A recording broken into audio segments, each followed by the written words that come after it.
Так, ну чё, режим без возврата.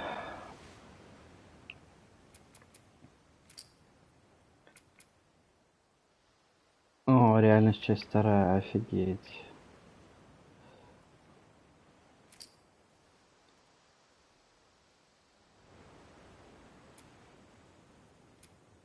Ага.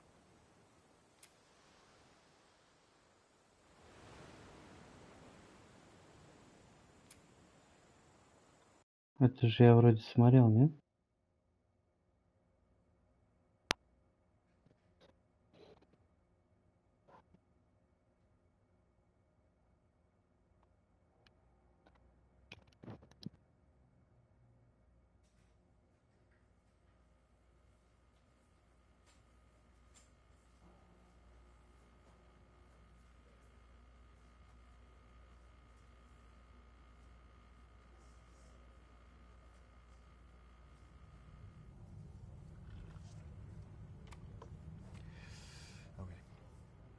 Okay.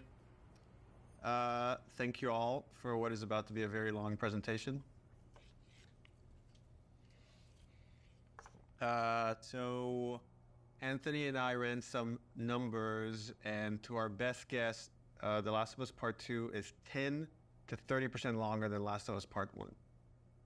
However, this is the most detailed story presentation we've ever done. Like, if you think about the presentation for T1, where we kind of talk about the quarantine zone in somewhat detail, even though most of it changed, and then it's like, and here are some things that might happen with Joel and Ellie. They might go into a spore-filled subway tunnel. They might fight some cannibals. At some point, Joel will get incapacitated, and Ellie, this has everything figured out.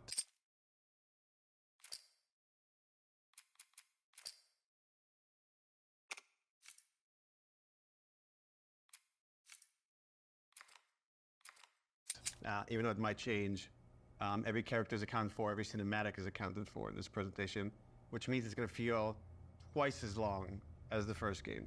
So when you freak out, that's normal, that's part of this.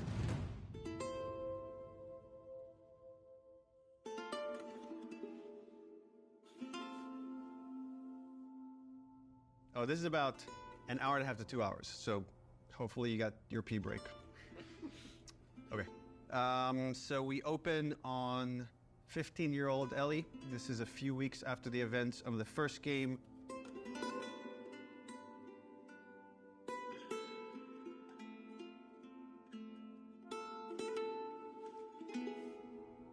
There's a doorway leading down to this basement, and Ellie sees Tommy, and he's just finished climbing out of this basement, and he's hurt bad, and he's rambling about something, needing to go after these people. Ellie's trying to ask him what happened, where's Joel, and he doesn't make any sense to her, and she starts to go downstairs.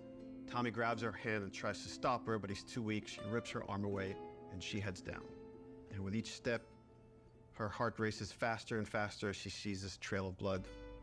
She opens the door, revealing Joel's mutilated body. And then shock just sets in, and she screams and tries to grab his body, and Dina comes and rips her away, and on that cacophony of sounds, silence.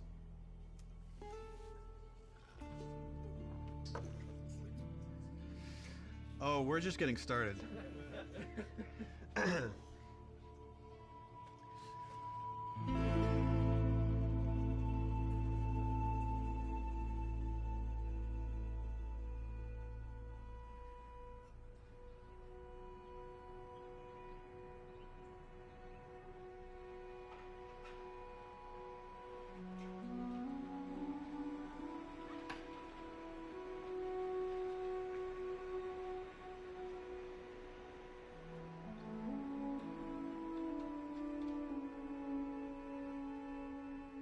I've been working on this game since we finished. Well, really been thinking about it since we finished The Last of Us. So many people were like, Last of Us 1 is so perfect. It should never have a sequel. They shouldn't make a sequel. They're like, oh, it wrapped up super great. But I think actually, if you look at the ending. Swear to me that everything that you've said about the Fireflies is true. Ellie is accepting a lie. I swear. Okay. She has a very good bullshit detector. She knows something doesn't feel right, but I think is too scared at that point to ask. How long can you really live with accepting a lie like that? The Last of Us feels like an origin story for the survivor in this post-apocalyptic world. Seeing like how Ellie has become such a strong, unique character, it really felt like, you know, if we were to do a sequel, it'd be a shame for it not to focus on her. Move the fuck out of the way. Yeah, once we're done with this whole thing, I'm gonna teach you how to play guitar. Yeah, I reckon you'd really like that. What do you say, huh? Joel, he's gonna teach Ellie to play guitar. That always felt like that's just this like unanswered promise that like was kind of lingering at the end of the first game. We did this thing called One Night Live, where we had the actors come on stage and reenact certain scenes. So you say we get you to the Fireflies. What happens next? Marlene, she said that they have their own little quarantine zone, and that doctors are still trying to find a cure. I wrote this new scene that takes place after the ending of The Last of Us, but it was only shown to people in the audience. Like, we cut off the stream right before we showed them the scene. If I ever were to lose you, I'd surely lose myself. Try and sometimes you'll succeed to make this man of me. Our future days of you and me.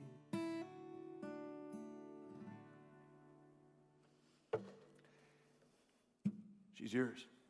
No, I don't know the first thing about this. Hey, I promised you I'd teach you how to play. That scene ends with Ellie holding the guitar and playing one note. And that image was so strong in my mind that I'm sure that kind of trickled into this idea of this trailer. So I started working on some concept art, kept fleshing out the story.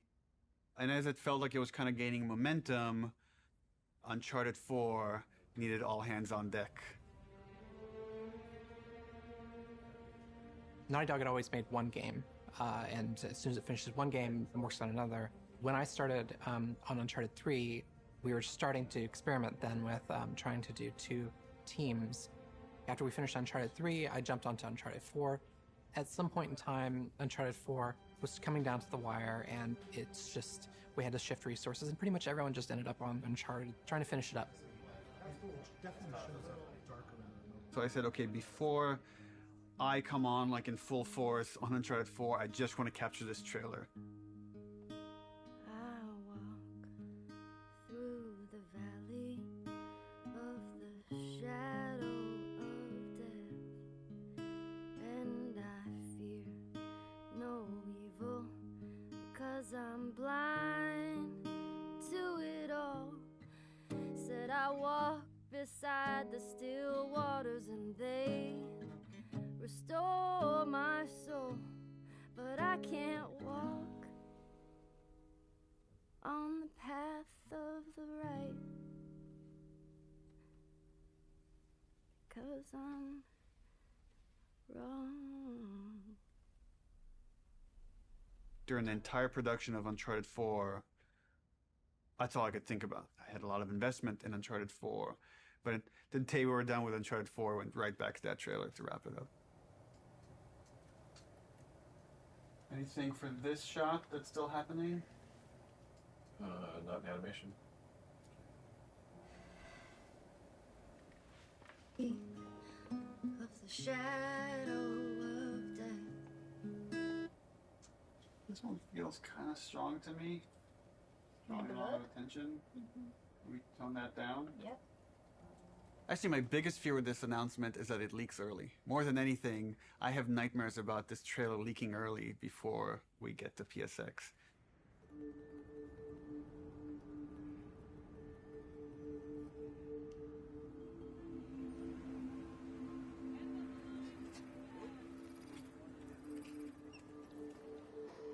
If we're gonna surprise people, PSX, the PlayStation Experience, hasn't set itself up yet as a place where big titles get revealed. That's E3.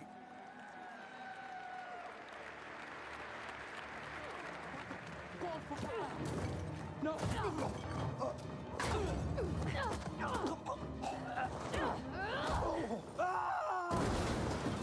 We're revealing the Uncharted single-player content at the opening of the show. You're late. I thought you were professional. Oh, you should relax. You'll live longer.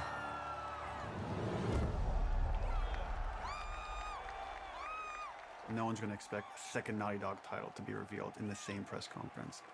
Please welcome to the stage, Sean Layden. There's one more special unveil we have for you tonight. Please enjoy it. When we first revealed The Last of Us, the Naughty Dog logo came up and the crowd erupted, and it was such a high that that's almost been like chasing the dragon, like wanting to recapture that feeling. Oh my God. Why does this look like The Last of Us, dude? Playing it at this surprising moment, I'm hopeful it will have a similar feel.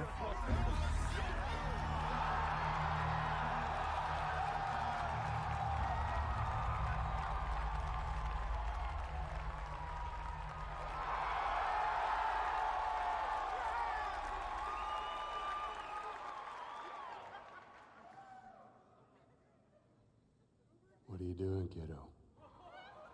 People outside the studio have such an attachment to the first game, and I've definitely seen fears about not wanting to make a sequel because somehow if it's bad, it will tarnish your feeling about the first game.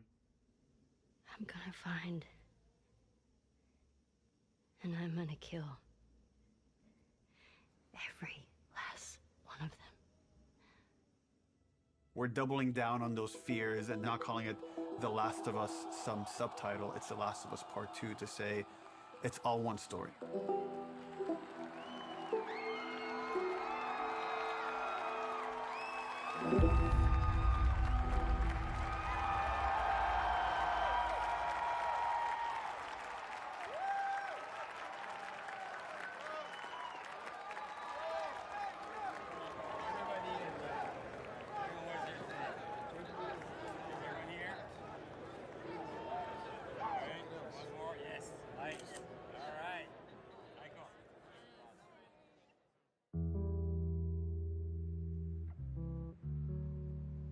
The concept for the sequel had to feel compelling enough, have enough weight that felt like, okay, this is an experience worth creating, worth spending the next 3 years on.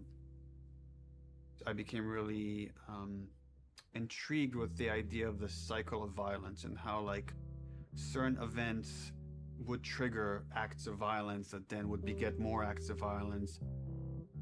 It's almost never satisfying. It never brings the person you love back. And despite you thinking it's going to bring some closure, it doesn't. We just need more empathy. Wouldn't it be awesome if we could create an experience that lets you safely explore those feelings? With that theme, all of a sudden everything fell into place and this outline emerged. The whole catalyst for what starts the second game is Joel killing the doctor.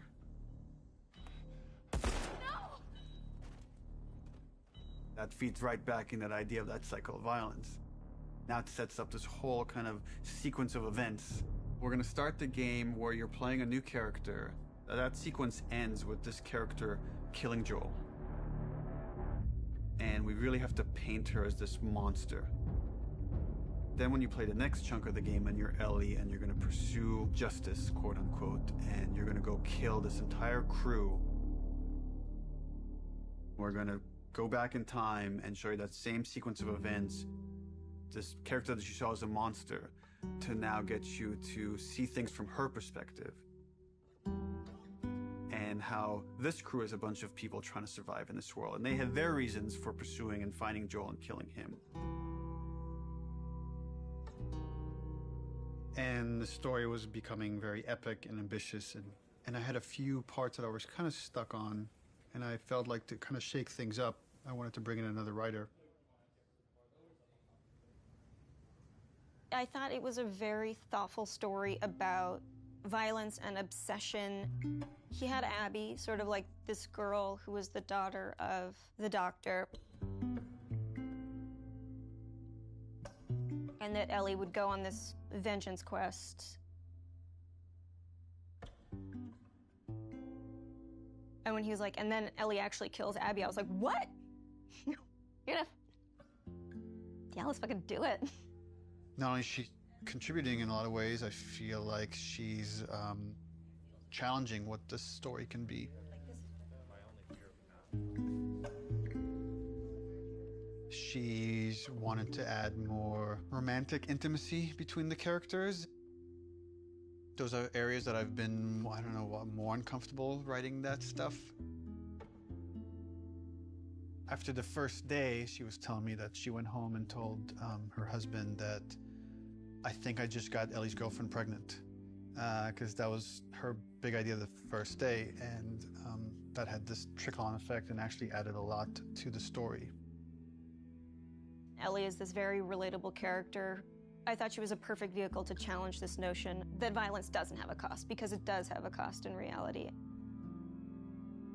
It's going to ruin this girl.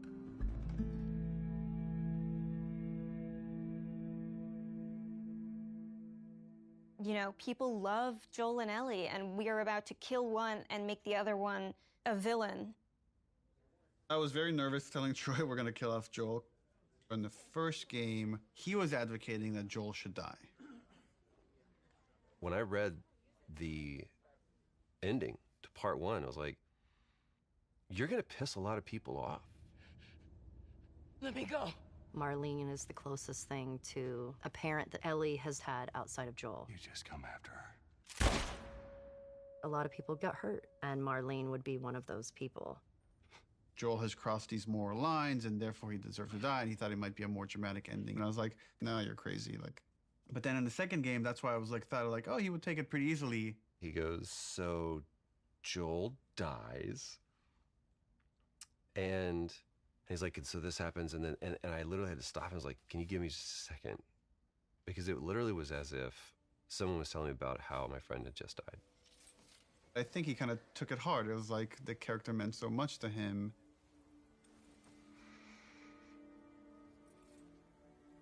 We're going to kill off this character. His role is going to be much smaller on this one. All of a sudden, it was, please don't take this from me yet. Ellie is scared to be alone. Everybody that she's loved up until that point, she's lost them. It's hard to imagine the story without Joel dying. Like, you feel that hate, Ellie feels that hate. You're one-to-one, you're on the stick, and that informs the rest of the story. This way, come on!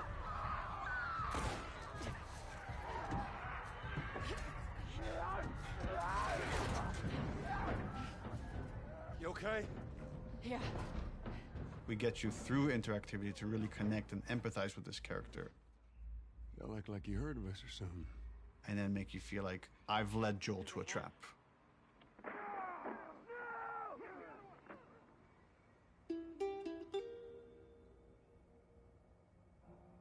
When we started out making Last of Us Part 2, Neil actually wanted to be very ambitious about changing the game almost entirely. In the first, 4 or 5 months, the game was actually kind of an open world, inspired by Bloodborne.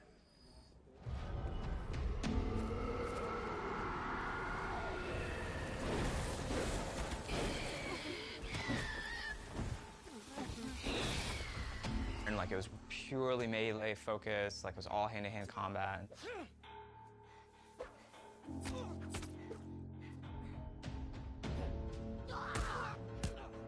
It wasn't just the melee combat, we were also looking at sort of layout structure. Bloodborne had a very sort of an open space that sort of kept getting bigger and bigger as you explored. I really like that feeling that you get of mastery over the world. It starts to become kind of almost a character in the game itself. And so that was also something we were looking at. We started out making it as different as humanly possible from the first game as we could, and then kind of dialing it back. The open world thing didn't work with the story that we were trying to tell and stuff. So in pre-production, we spent a lot of time just doing setups. Self-contained sort of units that tried to expound on a single sort of idea. Trying to start out with sort of simple shapes and building up to more complex shapes. And starting out with one or two mechanics and building up to those mechanics. Hey! Even our experiments, we try to add like as much context as we can. Like we establish a goal that you're going to be going for. We establish beats so that there's like an emotional journey, the stakes are raised. Figuring out some traversal stuff, a lot of climbing and balance beams and seeing how far we can sort of push in that direction without it getting over the top like Uncharted. More sort of verticality, more use of grass and stealth. My name is Arnaldo Licea. And what do you do here? I do design. I know. How long have you been doing that? A day. I got an opportunity to work in QA, and that was a great learning experience. I shipped The Last of Us and Uncharted 4. The thing I'm proudest of is the people who came in to a quality assurance job as a contractor, which is entry-level work, and used that job to get to where they ultimately wanted to be. When I interviewed for the QA position, I specifically said that my goal was to be a designer. He had formed this relationship with design where they knew they could rely on him, spending his free time designing a demo, and at the same time, him going to them and not being like, here's 50 bugs you need to fix. He went to them and was like, what do you need? How do I help you? What kind of bugs do you need? And for their part, they embraced him and were like, why don't we show you how to lay out nav mesh? I am anxious to prove myself. There is no babying when you start. It just hits the ground running. If I don't cut it, I go back to QA or find something else. We're trying to figure out at the moment how we handle big spaces, bigger than the first game. The enemies are so like too spread out to be really considered like one single small encounter. And seeing what behaviors we need to start developing for them to make it look good.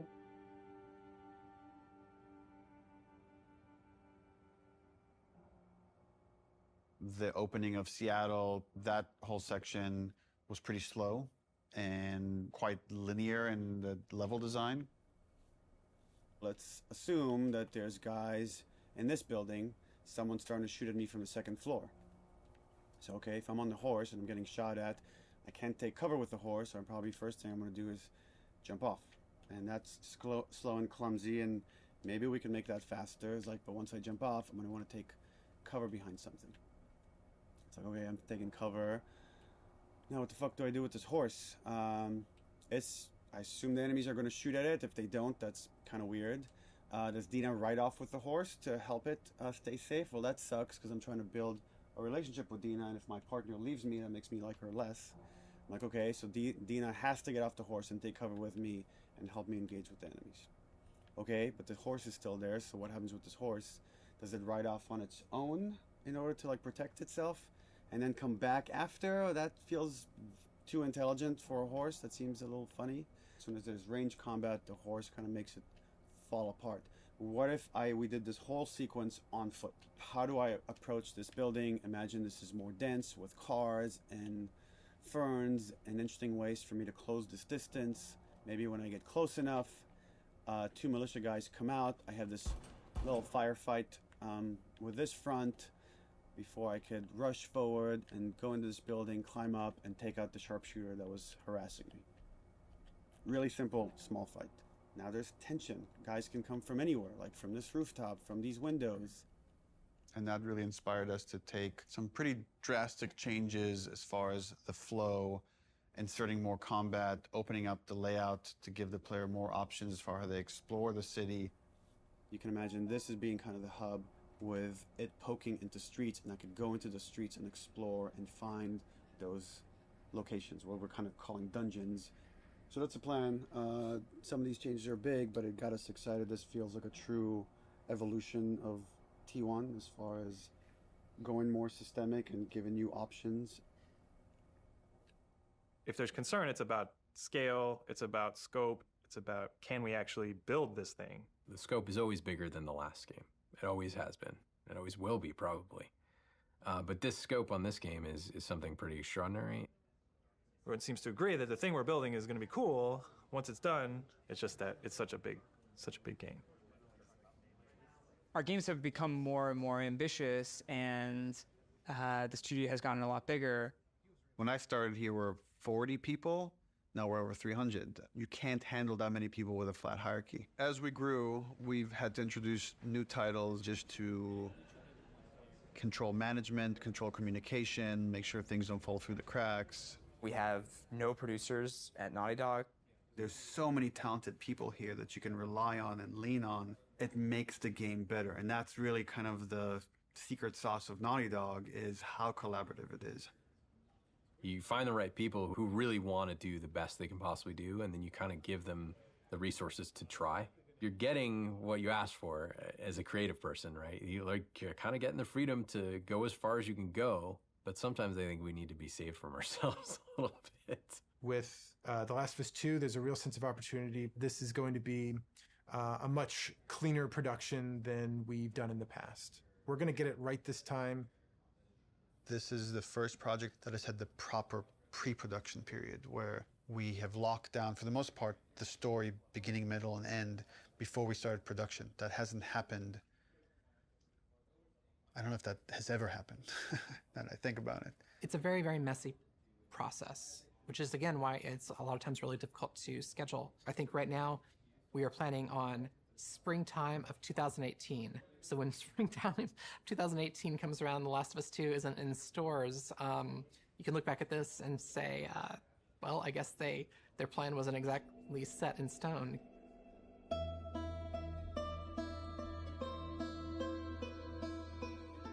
Historically, we've done very poorly at being efficient without the pressure of an external deadline. Every time we have some showing of our games, if it's going to be seen publicly, it's got to be one of the best looking playing things in the industry. For example, the first trailer was coming online, and that forced us to define the look of our game, define the location of where the game takes place, define Ellie's look and her age and her hair and her outfit. We're forced to make those choices. We can't just keep iterating because there's a deadline. We want to try and schedule the game using these milestones as soon as possible. Which means we got to keep the marketing rolling, which means next E3, 6 months away, we need to look at a gameplay demo. E3, it's always been the biggest and most extravagant showing of the game industry. There's something special about the energy of E3. We need to figure out what the gameplay is, because right now it's just we've got a bunch of like cool prototypes and stuff like that, so it's scary, but we work well under pressure. We're hoping to be really aggressive and show at E3 2017 just to really kick the project into gear as fast as humanly possible. We want to break it up into a roughly 2-minute cinematic, a flashback sequence that will set kind of emotional context for what will then go into a 5-minute gameplay sequence. We want to do this festival within Jackson. Like there'll be like a live band, and we're just seeing people lively having fun. And for the crowd, are you thinking 30 plus people? Frank says we could do a 30 variation. I think we can make that work with 30.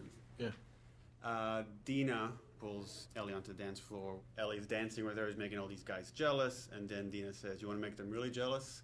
And she leans over and kisses her. And on that, we do a hard cut to Ellie in the middle of the woods. So the idea is we shouldn't see any buildings, just woods, water, ankle-deep water rushing underneath her. What about rain? Are we still doing rain? I haven't discussed it with the other guys, but... That demo that we show externally for the very first time is setting the bar for the rest of development. But the problem is we're also working on Uncharted 4 Lost Legacy. So E3 is June 13th, which means probably we want to be done, what, like 2 weeks before that, which is 4.5 months from now. With Lost Legacy shipping at around the same time of E3, there are shared resources between the two projects. Especially sound and particle effects, so they were all on Uncharted. When it comes to the polish phase, both we're polishing this and that at the same, and SPDLC at the same time. I don't think there's any specific item that needs to be worked on, but I think there's going to be programmer time doing both those things. And there are going to be times when it's like this needs polishing in E3 and this needs polishing in SPDLC, and like we're going to have to compromise at times maybe. We kind of just didn't have it at the forefront of our minds that, yeah, they're freaking shipping a video game. It's literally the hardest part of making the game is shipping it. And we were trying to ship a demo, the second hardest thing you can do, at the same time, and sharing a lot of their resources.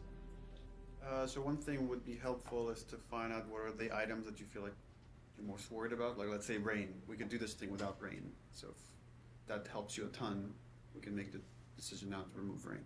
It would definitely help. How about wet hair? Well, if she's going to be swimming, then like get around that, right? How about no swimming?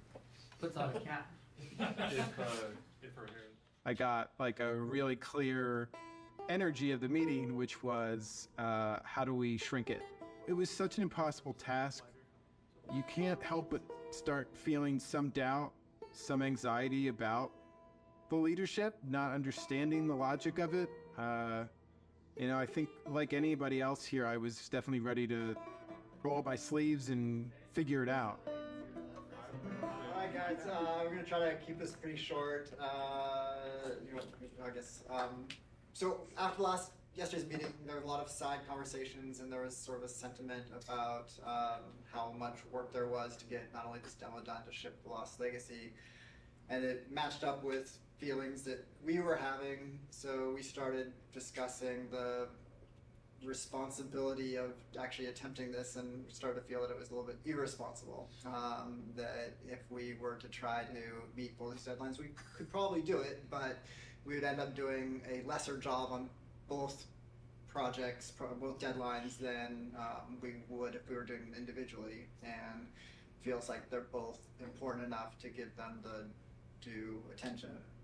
So the conclusion that definitely is there is that the demo that was discussed yesterday will not be presented at E3.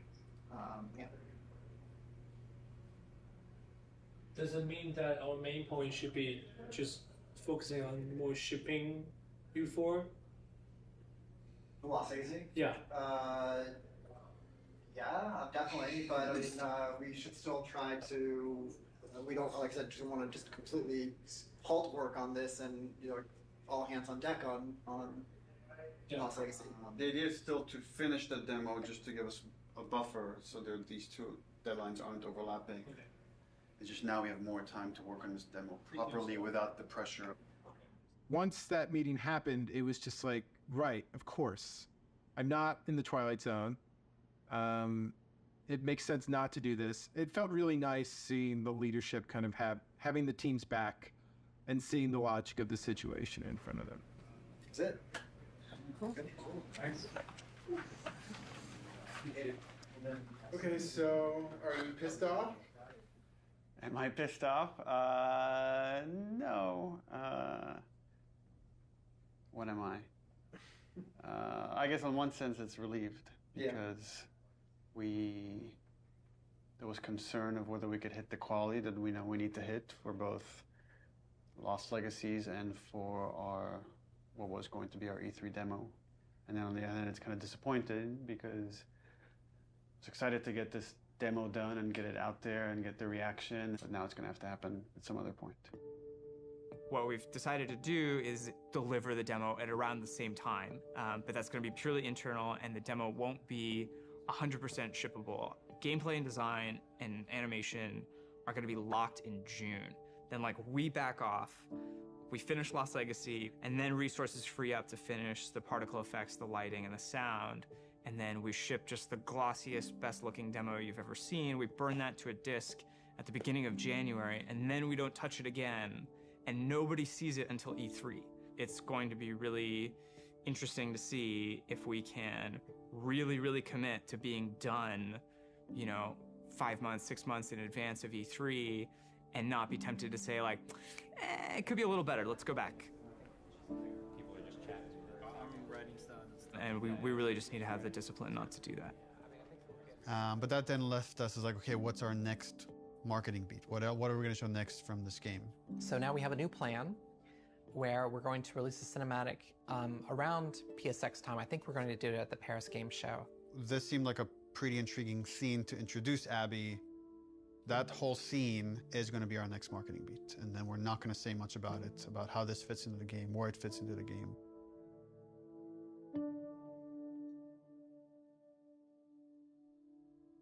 Abby evolved over time, and if you look at the concept art, like the character looked very different than where we've ended up.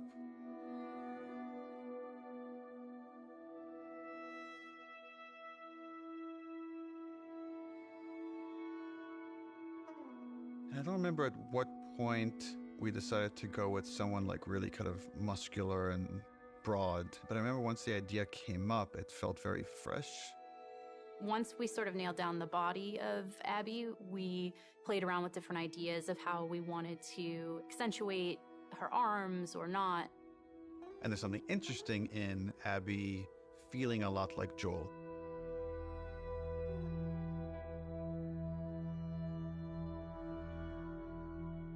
So when I got cast, Neil was like joking around, and he's like, "You should probably beef up in order to play her." And I'm like, "Ha ha, yeah, it's mocap, whatever." And he goes, "No, really, you should probably beef up to play her." And I was like, "Oh, yeah, you're right. I should totally start deadlifting as much as possible."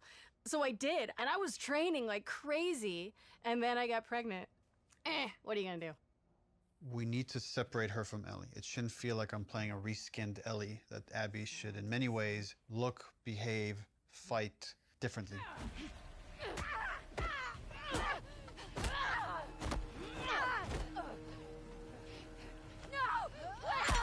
So in gameplay, we've discussed, well, she needs to have different upgrade trees. It means we have to make the investment of capturing a whole different moveset for Abby. We can't just remap Ellie's animation onto Abby. Holy fuck. Abby has a fear of height, and there's stuff we're doing with the camera to make you feel vertigo. And that helps build empathy. It makes this character real. We let you both live, and you wasted it. She's aesthetically a very intriguing and iconic and powerful character. Abby, who are these kids? They saved my life. Can you take a look at her? Once she's killed Joel, what is Abby's motivation? What is she trying to achieve? Her redemption is really taking care of Yara and Lev, these two kids that are from a warring faction. You know, she has been taught to hate them. There is an inherent xenophobic reaction to them. It's about saying, can you come to love your enemy? Scars built all this? Seraphites. Yeah, I was gonna say that. These are kids that grew up in a very different context as Ellie, and, you know, how they live their lives and experience the world is totally different. Got your present. I'm getting really attached to Lev. He's been able to keep his head up despite losing so much himself in a world that is so harsh. We're taking too long. Can't move any faster. I won't do your sister any good if we're both dead. I really like his dynamic with Abby. Her having this, like, fucking brassy little sidekick who calls her on her shit in a way that nobody else can. What's going on between you and your friend Owen? Oh my god, Lev, now? It seemed really awkward. Just go! Who understands the sort of sense of being orphaned in the way that a lot of people can't. How long have you two been on the run for? 2 days. What the hell did you do? I shaved my head. They want to kill a little boy because he shaved his head. I am not trans, so it's a very delicate thing to tell a story of an experience that I've not had. And that's something that we want to take seriously. Did you hear what they called me? Yeah. Do you want to ask me about it? Do you want me to ask you about it? No. Okay.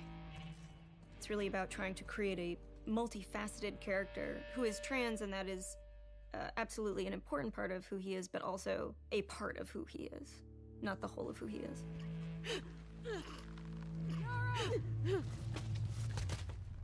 far as the Paris cutscene, I'm pretty stressed out. We have 13 days, less than 2 weeks to finish this thing, and there are still some big ticket items.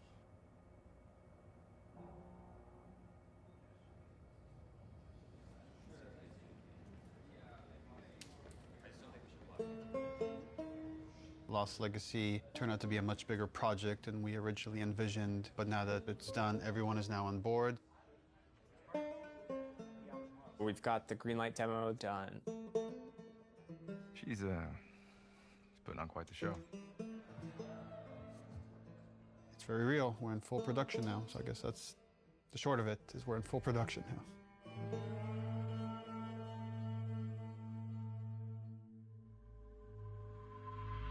Hey everybody, PlayStation's live at Paris Games Week 2017. We've got a huge show for you starting now.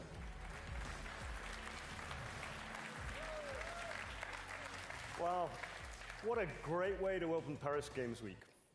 Let's have the first in-depth look at a much anticipated and exclusive title. Last of Us 2. Last of Us 2. Please, please. Please be Last of Us 2. Our fans, they want to know every last thing about what's going to be in this game. Is this The Last of Us? Neil has taken the way, he kind of creates an arc or like this sense of drama, this kind of sense of mystery or like dramatic tension, and crazily has brought it to marketing. I view marketing as part of the game. It's very calculated what we put out there and how we want you to connect different marketing assets. When we first released the teaser trailer, too many people right off the bat said Joel is dead. The blown out light really fucked us in a way I don't think any of us saw coming. We actually underestimated our audience a little bit. They're so sophisticated now, so you have to get more sophisticated, like how am I still gonna surprise players and viewers? You start on characters you've never seen before in a world that like could be The Last of Us, could be anything. That creates like a really, really cool sense of tension. At no point are we going to market that you play as this other character. What is this? Yo, that looks good though. I was so excited about working on it and I couldn't say anything. It was so rough. Oh, is she gonna cut a baby out of her belly? And then Uncharted 4, you find a comic book that shows Ellie's mom pregnant. So people already had theories that Last of Us Part 2 was going to have Ellie's mom. Oh, if we just kind of black out the letters, she has the same number of letters as Anna, Ellie's mom's name, we'll get people to think this is Ellie's mom. Oh my god. Girl's got a good... That hammer's from the Outbreak poster. So we had that poster with the forearm of a character you've never seen before, with this like kind of wolf's head in the background. What does that mean? Kind of like prompting this mystery. You want people to feel like they've figured everything out and then have the story surprise them. Man, if this is The Last of Us 2, bro, I'm gonna go crazy. Oh my god. Last of Us 2?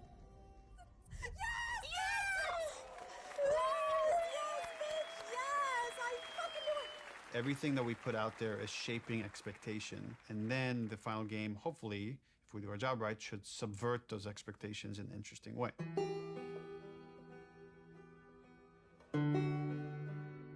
We knew we were pushing boundaries with that cinematic. We are making a violent game. We're not going to shy away from how violent it is. It is part of what we're trying to say. And I thought it was a great discussion initially about what is the appropriate level of violence. When is something so violent that it just turns you off where you just don't want to experience it at all? I liked that they were wrestling with those things. I didn't like some of the insinuations about the trailer being misogynistic towards the female characters. I don't think this story ever glorifies violence against women. There's no bias towards women or men. It just so happens that the two protagonists of this story are female, and therefore that's what you're going to see the most of. There has to be fail states in video games, which means a character has to be capable of being hurt. So does that mean that there can be no female protagonists in video games? Because that feels super sexist to me. And frankly, like, women are the victims of violence, and don't we want to see women fucking fight back once in a while?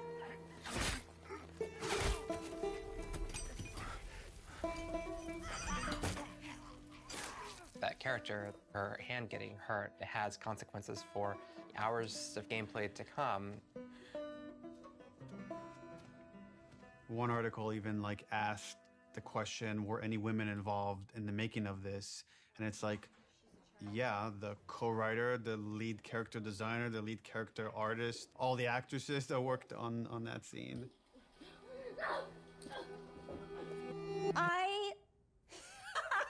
That's so fucking... Here's what I hate about that article. I'm sorry. Do a modicum of fucking research, just a modicum of research, just like a little bit, before you put something out there to suggest that no woman could have worked on this because of the level of violence, because there was violence against women, because it is a video game, is so fucking sexist. I like watching graphic violence. Does that make me less female? Тимур, это ролик о создании игры. Я его не видел, я его смотрю, это нормально. Make me less fucking female. I like working at a video game. I like playing video games. Does that make me less fucking female? Like, suck a dick. Don't put that in. I can't. I can't. Neil's gonna say put it in, but don't. I also don't represent all women, but I represent, like, I can represent this and say, I fucking wrote this. I wrote this. Like, I literally wrote the sentence, and then Yara eviscerates his esophagus from his throat. I wrote that sentence. That is in the script, and I fucking stand by it. I'm afraid of being turned into a token rather than the Вторая truth, часть, which is like одна из моих любимых игр от Naughty Dog. Какая бы хуйня там ни пиздела про ЛГБТ и прочее, основная история не в этом. Основная история, я всегда говорил, между ненавистью и состраданием две чаши, и ты выбираешь. Это очень круто сделано режиссером, и я благодарен Нилу Дракману за подаренные эмоции. It is an incredibly nuanced conversation. You cannot make blanket statements, and you cannot make presumptions. Fucking do your homework.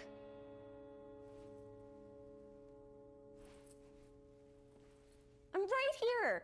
I'm tweeting.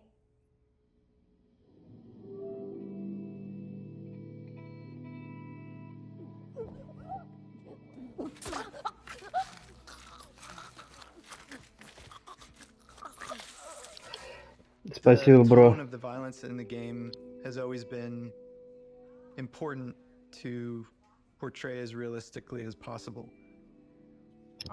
Я сейчас этот ролик посмотрю и пойду в режим без возврата. Я периодически в него играю, надо босса пройти в игре. Очень сложно. Последний раз я дошел до него с одним пистолетом и сдох. Simulating rain on wall. 1, 2, 3. How does that drip fall down? What does canvas look like when it's soaked in blood? Ooh. Splashing blood on them, dripping blood on them. Nice. We put down some wet mud, pooled blood onto it to see how blood would react to a wet dirt surface. So there's like little pieces of grass and like twigs and things that carry through, like there's actually movement following the edge. One of the animators got a piece of lamb and we stuck it in Yara's shirt sleeve and hit it with a hammer. Here we go.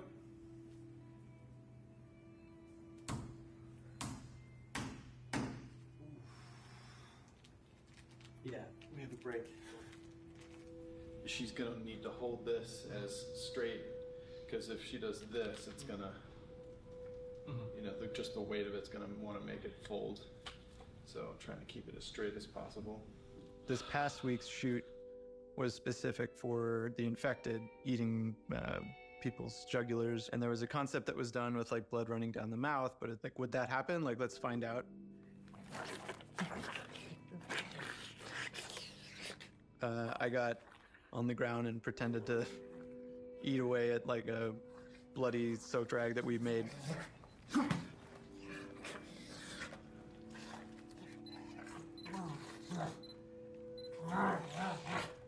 It produced some pretty surprising results because like most of my face got covered in blood. Look up a little, John, but yeah. Teeth? People here will go to that length Ты of с trying 4 на to 5 обновил? make Ну sure да. that things feel as real as Графика possible. лучше, вырезанные моменты. Я все это уже поюзал у себя ВКонтакте, на своем канале Ars TV. You spend so much time with and Я там в основном стримлю. Иногда в Ютубе. Сегодня в Ютубе сижу, без камеры. tortured and abused.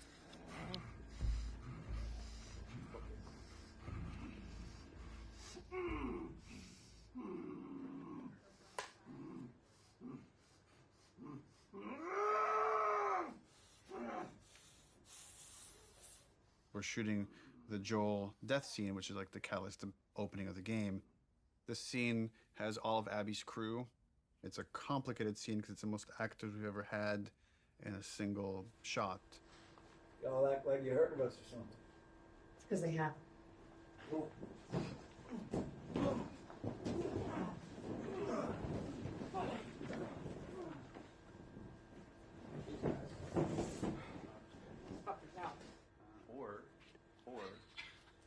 Joel doesn't die. Just me out. Now that you got that. Hold on, sorry, yeah. The minor line So change. then what happens Sorry. is Yeah, all of us become friends. Knowing what was going to happen and knowing how it was going to happen, I got very fearful. There's so much weight to this scene. This scene has to be right. It's really difficult to reshoot it if we need to. Within the first game, having to call Troy and Hannah back to reshoot Sarah's death was very, very, very difficult for me. The last time I tried to do a big emotional scene, Don't do this, please don't do this, don't do this, don't do this, don't do this, please, God, no. Oh, God, no.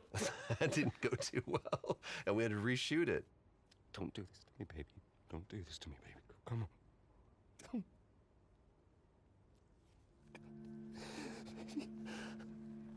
How the hell am I going to play this? Like, how are we going to do this? I don't know if I can do this. I don't know if I have the chops. Am I going to put Laura through this? Because I know how hard it's going to be on her. Audio. Camera. Rolling. Take one, Mark. Action.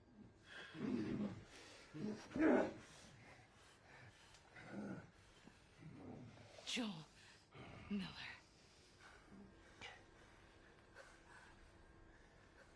Who are you? Guess.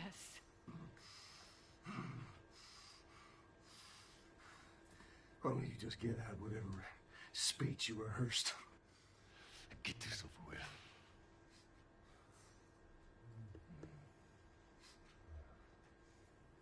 You don't get to rush this.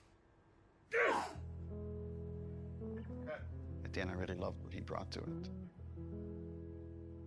I couldn't wait to get back into Ellie's shoes again because it's where, weirdly, I feel most comfortable in a lot of ways because it feels like a character that feels the most like me that I've ever played, which is a little disturbing. I mean, minus like the murder and the killing. So it's almost like a bit of step forward, like you're about to like lunge and shoot. Sweet. The biggest change that has happened since initial pitch is Ellie is there when Joel is killed. It used to be she came across the body, and then she had to rely on Tommy's testimony of what happened, and we shifted it, which made it much more dramatic and intense for her, and I think puts more of it on screen and again, allows you better to understand why she needs to pursue these people.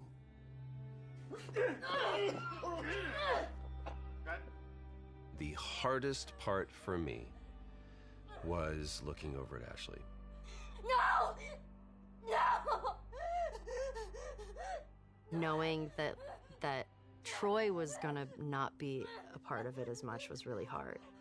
And knowing that Joel was not gonna be in Ellie's life anymore, it was hard. So much of that day kind of feels like a blur, because there were so many feelings involved in it. What I had to do, I felt was very, very little.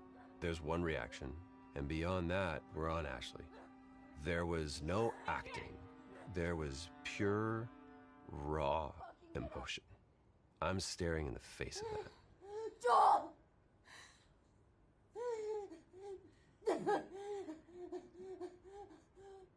Why are you doing this? Get the fuck off me! I'd lost a little bit of my voice. I couldn't scream like as loud as I wanted to, you know, to get that frustration and that sadness out.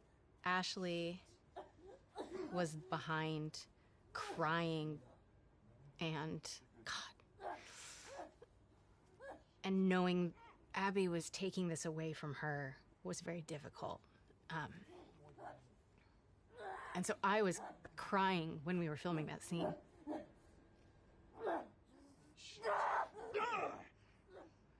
Yes, it was very emotional. You want what I want, right? End it. Now. Wait, please stop! No! No! Joel! Joel! No!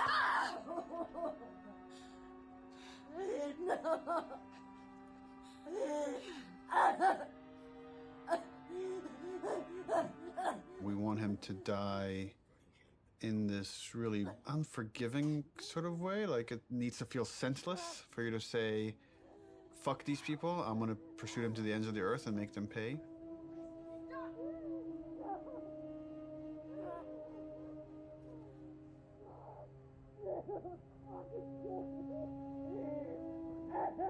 If the scene doesn't work with what we captured on the stage, almost nothing we do in post is gonna make it work. Joe will take a pass at the scene, and I'll give kind of high-level notes. But he's doing it without animated cameras, without character models, without environment. And so it's a bit of a guessing game to see if this will work. So I like the concept.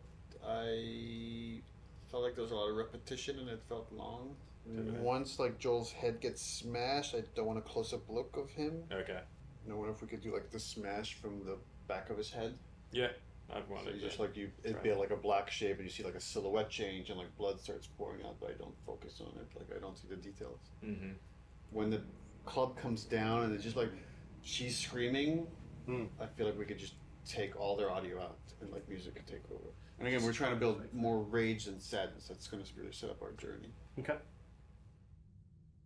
I'll come back and there'll be another version of the scene. Okay, play. Joel, fucking get up! Please stop! Please don't. Joel, please stop! No! No!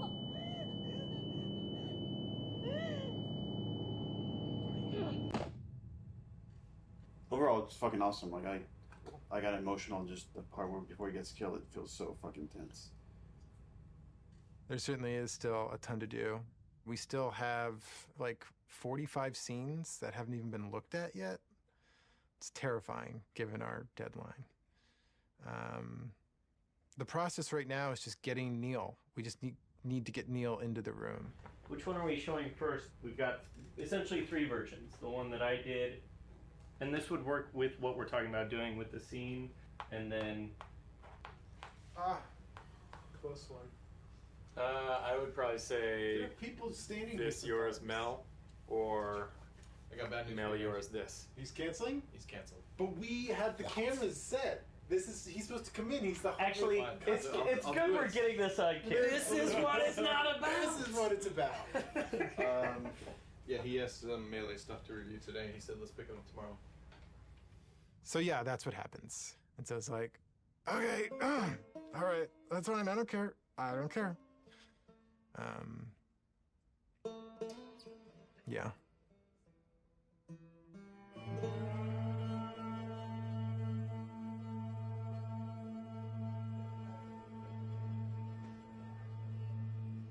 I get called up to Neil's office one day.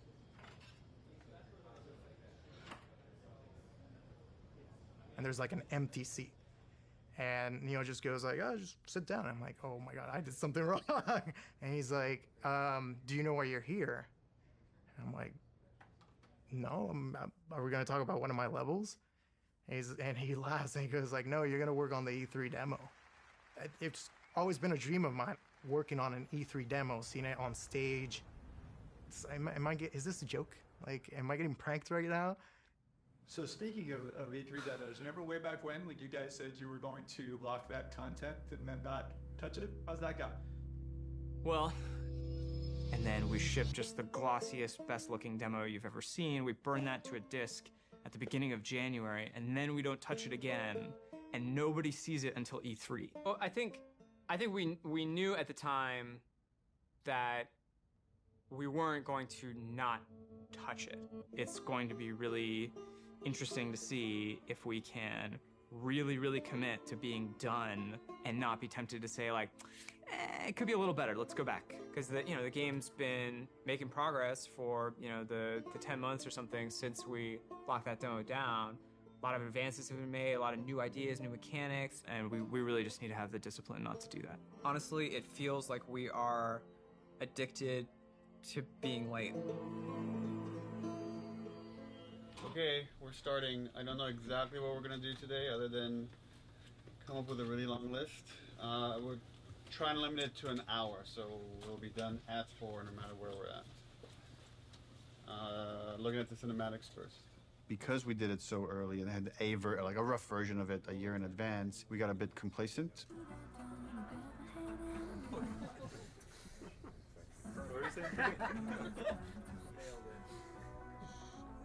She's putting on quite the show. Sure is. Where are we on getting physics on these strands? We are working on it. So for next time? For next time? Yes, absolutely. We didn't scramble to figure out what it is we're going to show. We had the structure of like the festival going into this fight in the woods in Seattle. But it was harder to build the momentum we usually have. And I think that panic just wakes everybody up, and felt like it took us a bit longer to get there this time. So then you go in as if to kill this guy, see somebody over there. Oh, breaks 50% of the time, but use your imagination.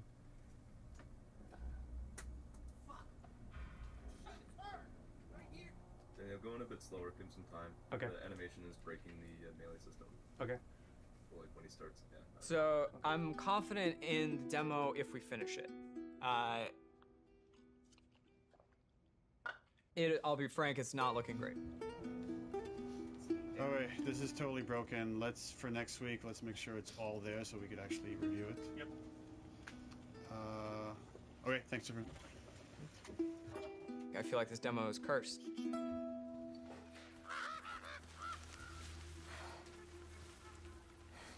The E3 demo. It was a version of our original Greenlight demo. But I had to make it fully playable and shippable. Viper! The first thing I did was just basically take that space made by another level designer and put just enemies in it and start fighting. But when I started playing it, I remember like it wasn't there. That parking structure was way smaller, so it felt more cramped. God is good. God is good. I remember going to Neil's office and being like, how much can I change this? And he's like, well, what are you thinking? I'm like, well, I'm thinking like this big thing, and I'm like, just like brand new designer, I'm just throwing out like everything, like I want to do this and I want to do that. I want to make sure that it feels like a sandbox, that it feels like this big space, that it's multiple paths. It's like something like we really haven't done before in The Last of Us. And he just goes, go for it. Well, let's do it.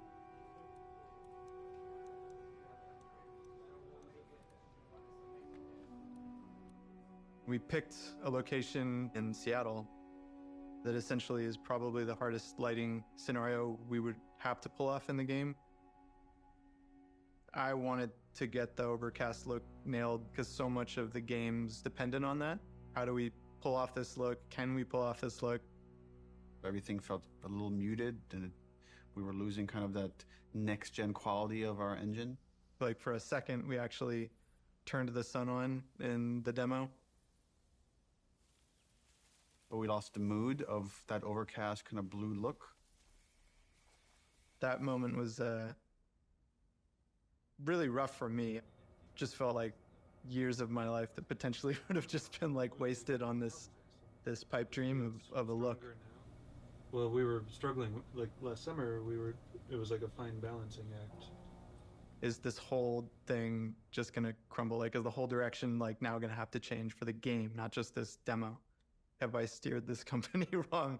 Took some really big iterations and tried some crazy ideas, and we came up with kind of a hack. We talked with the programmers and found a few settings that actually gave us exactly what we wanted. It was really like one thing. We faked the sunlight within this kind of ambient look so we could get some directionality of the lighting. That it was like, oh, if we do this one thing, it actually got us the look we wanted. So like, I'm glad that happened. For this game, there was a major push to make a new volumetric fog system. It's not just like a kind of an overlay on top of the screen. That's why it's called volumetric. You feel the volume of it. It's gonna be a little bit thicker near the ground, right? Because there, you will see grass kind of getting through it. Fog also allows you to see the light. Fog adds atmosphere. Atmosphere brings everything together. Now with this game, we did add recently some new tech that allows us to make some of the water drips more dynamic, meaning that if you have a car, you will see a water, follow the glass, follow the hood, and then from the bumper, you're gonna start seeing dynamic droplets. So that was really cool. And then we can now actually also use this technology to drive blood. Now we can have blood dripping, and we have water dripping. The water trail can pick up where is it bloody. And if it's bloody, it can change its own color and start dripping more red. And on top of it, we also clear out the blood. So what you will see is you will see bloody area, you will see water trails going down, and you will see the water trails washing out the blood and picking up the redness and going down. Really, really cool. In the E3 demo, we do want to show our next-gen animation system.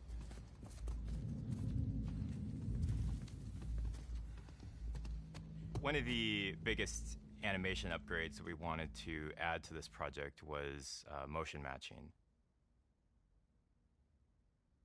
The way that it works is it takes a pool of animation data and it picks the most appropriate clip to blend together and create just very fluid and organic movement.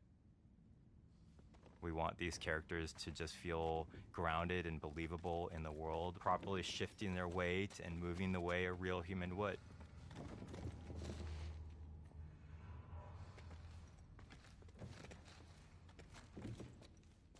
In order to capture all of those on the stage, we use something called a dance card, a choreographed set of patterns that the actor can move on the floor. Basically, that's creating this like bank of little pieces of animation. The motion matching system just pulls from that bank all the animation that's necessary to have them move perfectly in any arbitrary way. When it works, it's like so far and away better than any other animation technique. It's like a quantum leap of the highest order in terms of quality.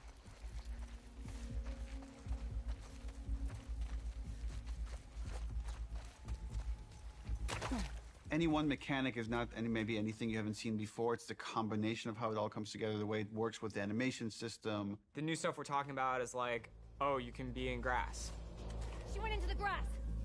Watch yourself. Like one of the biggest things we do in the demo is jump a gap. It's tough to be like, oh crap, you can jump, like it's like, but it's new to our game. We have to have the best prone mechanic of all time. Yeah, no one's ever seen when I aim in prone and she actually like rolls up on her back and aims like this. Like it can never clip through geometry. Being able to rotate 360 in all directions. It can never like do a janky thing when she's reloading while doing it or aiming in water. There's like an IK thing that like lift her chest and head up, and then it gets too deep. Now we're in a special prone underwater moveset thing.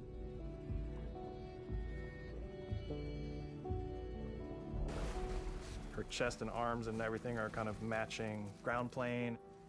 Things that a player will never notice And it's because we like purposely did it. There's no such thing as like, oh, you know, it's not as good as, you know, this other game's one, but like, it's fine. It's gotta be like, no, it's fucking Naughty Dog. We have to have the best version of the thing, whatever that is.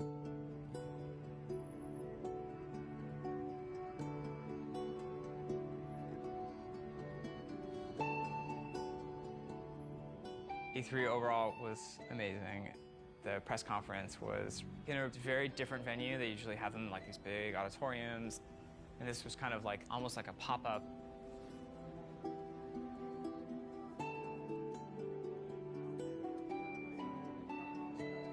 It was more like a theme park idea, but it's like in a parking lot, in a tent, in Los Angeles at downtown. They built the whole crazy church thing, which was pretty rad. It was super cool. It was better than we expected.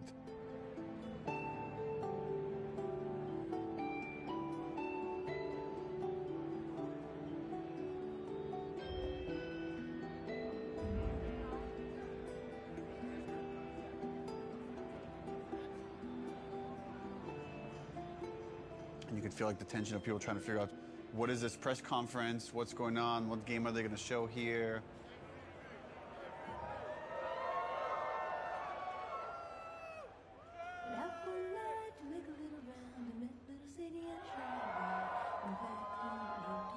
On the Naughty Dog logo, you get this big cheer. On the Ellie reveal, you get this big cheer.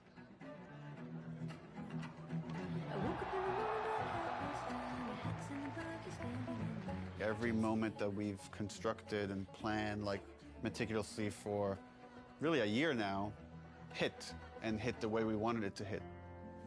Maybe they're jealous of you. I'm just a girl, not a threat. I think they should be terrified of you.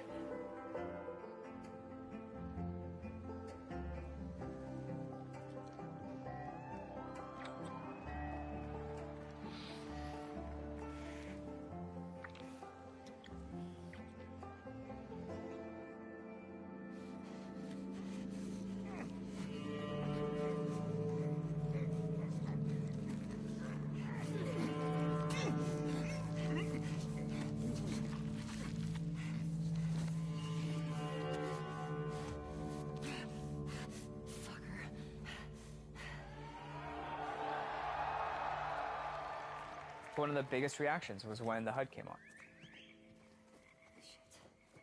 They looked at that forest and thought, there's no way it can look this good. Like, that's impossible. But when we flash the HUD and be like, yeah, that's it. This is the real game. People are not ready for this. Like, this is gonna fuck you up.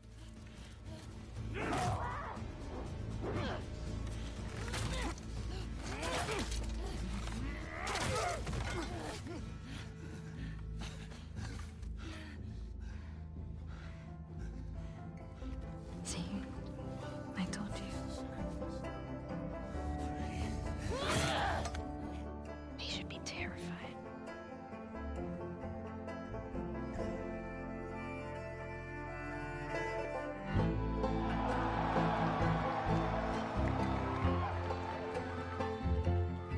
It was electric. My skin was like tingling the whole time.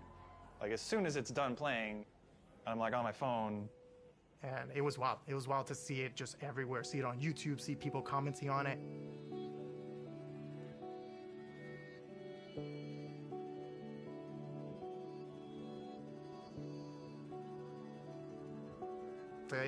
It was a really special moment.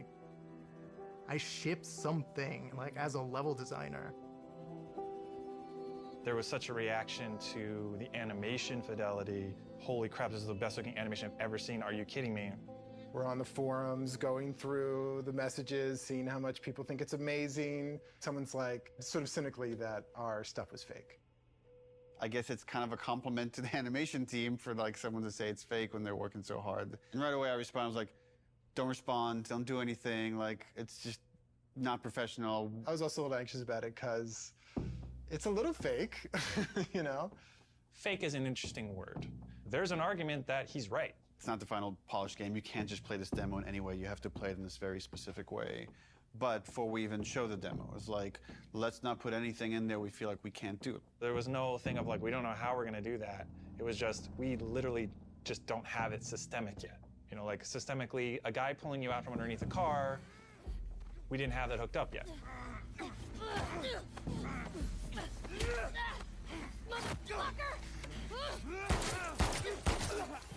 Now we have it hooked up in the game. It's her! Arthur! All over soon.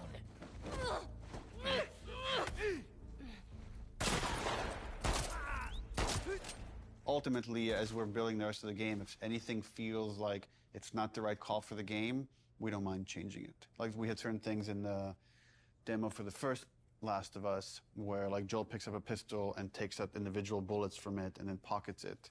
And like we could have done that, it just took too long. So for gameplay purposes, we cut that out.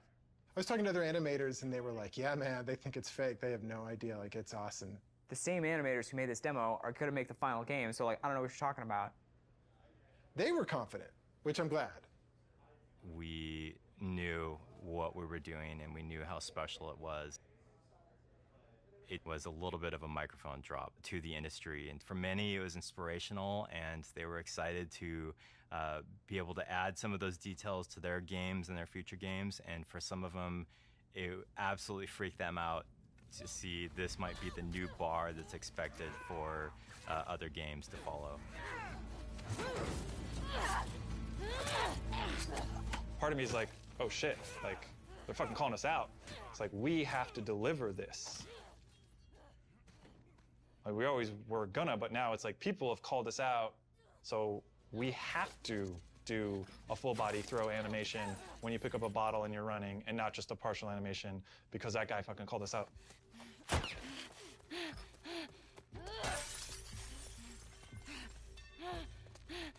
The real challenge is making the whole game look as good as this one controlled situation. We come out of E3 and hopefully we've set the standard for this, what the rest of the game needs to feel like.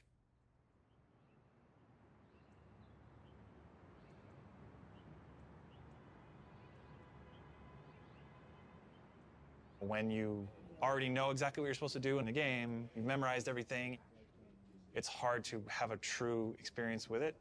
You have to bring in people from the outside to play it fresh.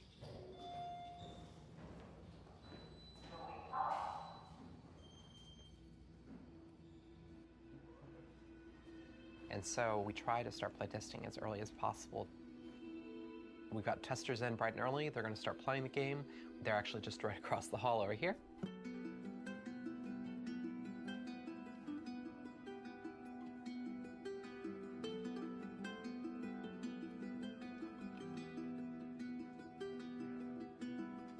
It is a fire drill.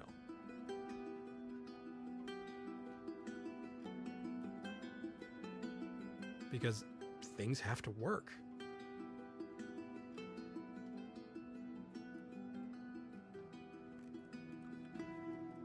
So I'm currently watching the 10 people that we have in at the moment focus testing.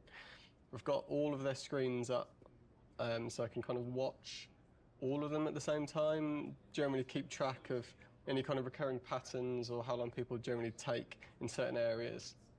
They do things we haven't thought of. And it really shows us where our holes are. It's like, maybe I should change this. Maybe I should try that. This player's pretty lost, trying to figure out this puzzle here, and they're trying to jump on a truck. He's got a really awesome solution here where he's putting this plank on a dumpster, and now he's moving the dumpster around. So we'll probably have to go in there and like try and fix some of that stuff up, but we'd rather figure that out now than in 6 months. For things like puzzles like this one, although they're figuring out the puzzle, they're actually not doing it in the kind of order that I'd like. What would be better is if they came into the space and realised, okay, that's the thing I need to be like climbing up to or getting to, and then they can kind of work backwards from there and go, well, if I need to get there, how do I get up? Oh, I can get up on this thing. It's quite heartbreaking when you see people who are like really confused or don't get it, and it's something you think like it should be obvious, but it's not at all. But it's good data. We've had a few people on the team that have been really passionate about making our games even more accessible for people with different kinds of disabilities and making sure as many people as possible can experience our game.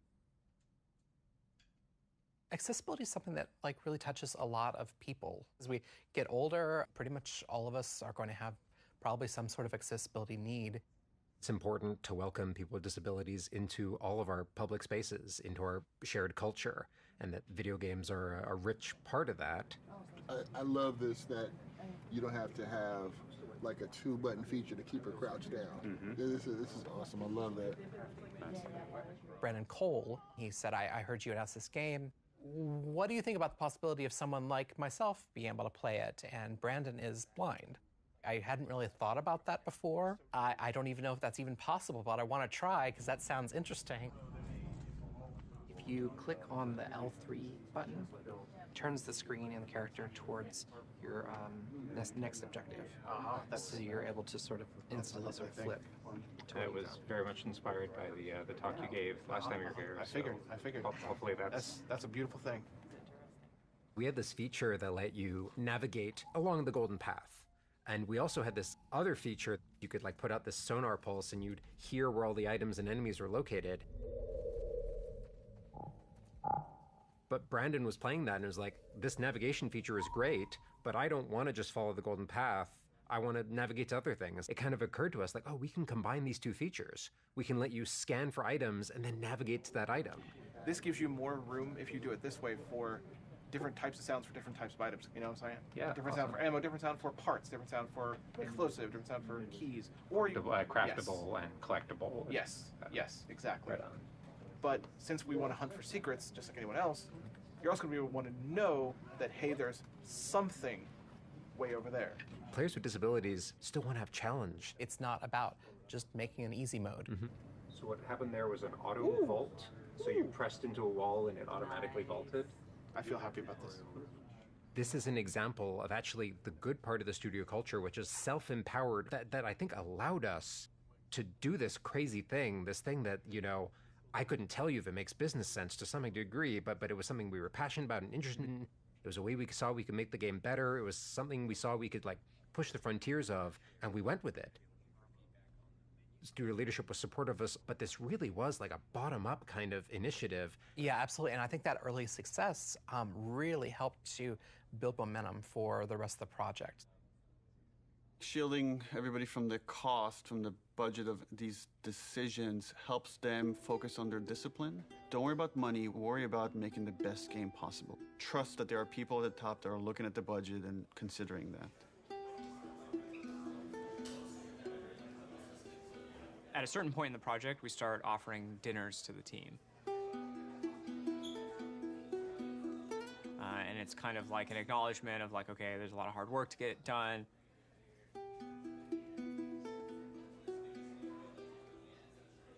And we know people are probably going to want to be staying late.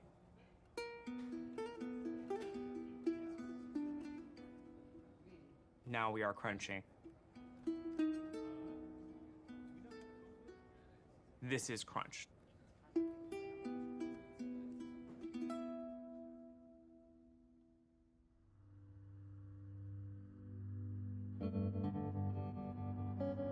I must have felt it for months that this release date is not realistic with how big the game is. People were asking us, is this a real date? Because it's not feeling like a real date anymore, so we felt like we had to react pretty soon. And then at some point, it just felt like because people were starting to put in longer hours, it wouldn't have been fair to not figure this stuff out sooner than later.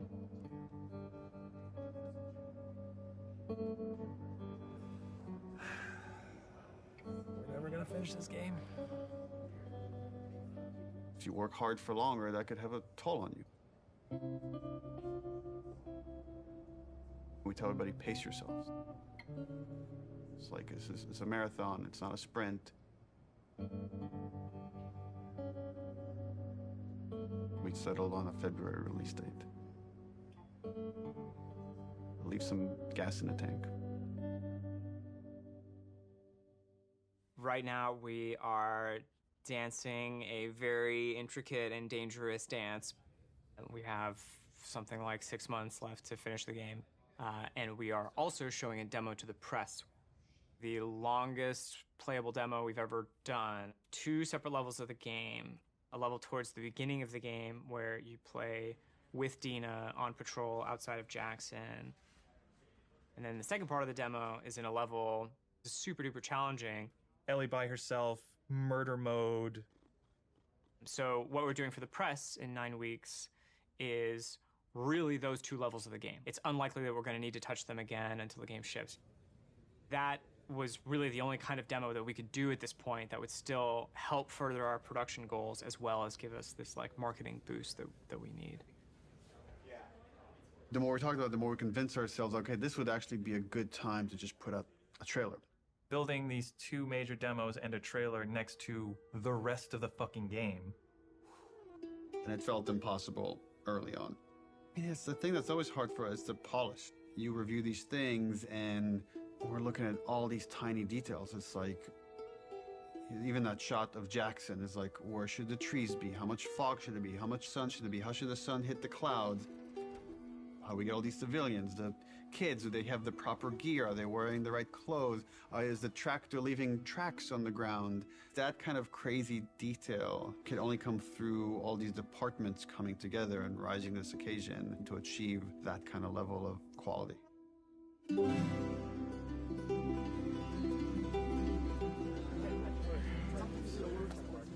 We wanted to show the team the final trailer.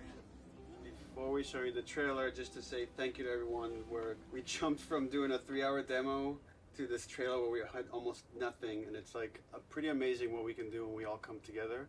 In fact, it's so amazing you can forget, and I've been here for a long time and I can forget. So to remind you, and maybe reignite some of that panic, we're going to show you 2 trailers. One from exactly a month ago, and one from about an hour ago when we wrapped up the trailer. So enjoy.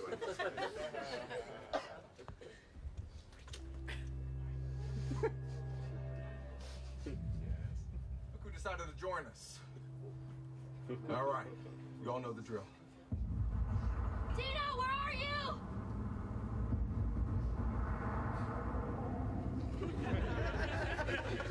You think I'd let you do this on your own?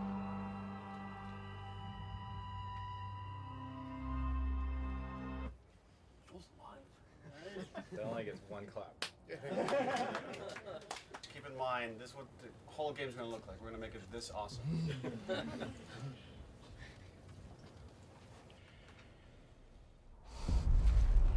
You can't stop this. This was a good reminder. Look, when we come together, when we rise to the occasion, when we do this thing that people outside the studio talk about, like this Naughty Dog magic, this is what it looks like.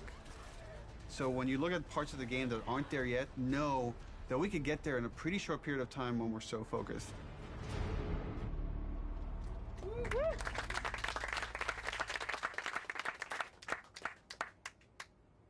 The date was the scariest part about that.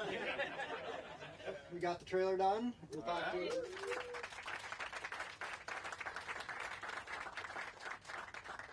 Just wanted to take this moment to run through the events of Outbreak Week, which is when the trailer is going to debut. We are going to be having the big press event in Koreatown at this giant warehouse. We're actually having 80 journalists from all over the world come. We made sure very comfortable chairs for 3 hours.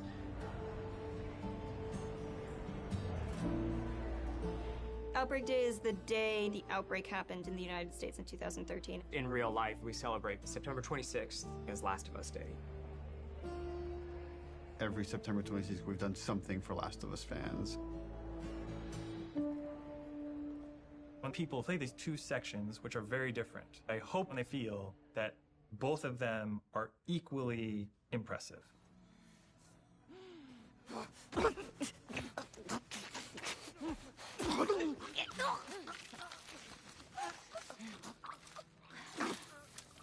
When you play that first demo, you're like, that was incredible. Oh my god. This could have been the whole demo. This could have been the whole thing. It says enough about what the game is. And then you play the other half, and it's like way more mechanics heavy, way more combat heavy. Keep going, boy.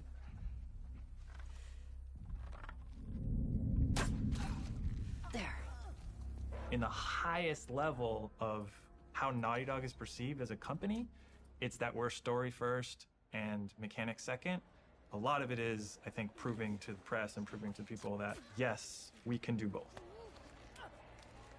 I want people to walk away and say, this is the best controlling, this is the best feeling third-person shooter. It's on the level of the best action stealth games you've ever played.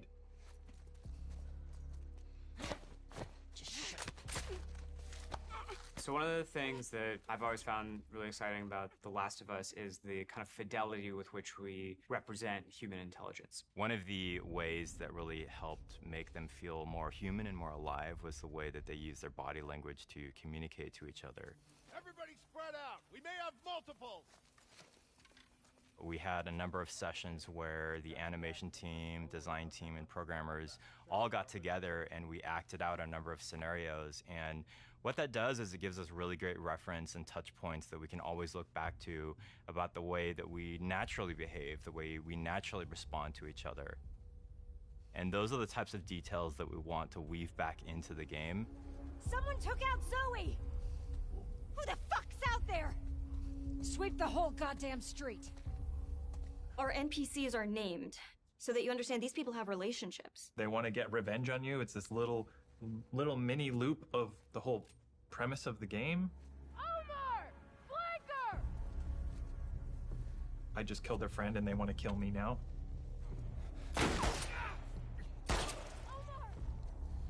There's a cost. You killed that person. His friend now feels a loss. You know, his dog is now alone.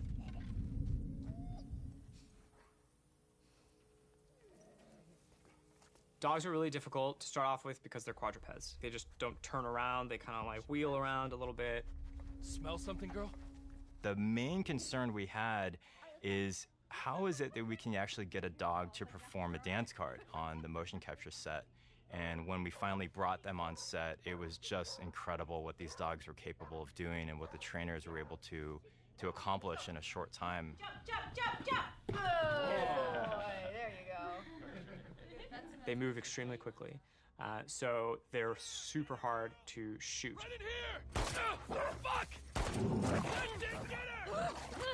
They are very low to the ground. You have like these attacks that are designed to go up here, and now you have to kind of do them down there. Killing a dog has gotten people more like upset than anything else in the game, than hanging people, than eviscerating people. We're gonna break new ground in dog murder.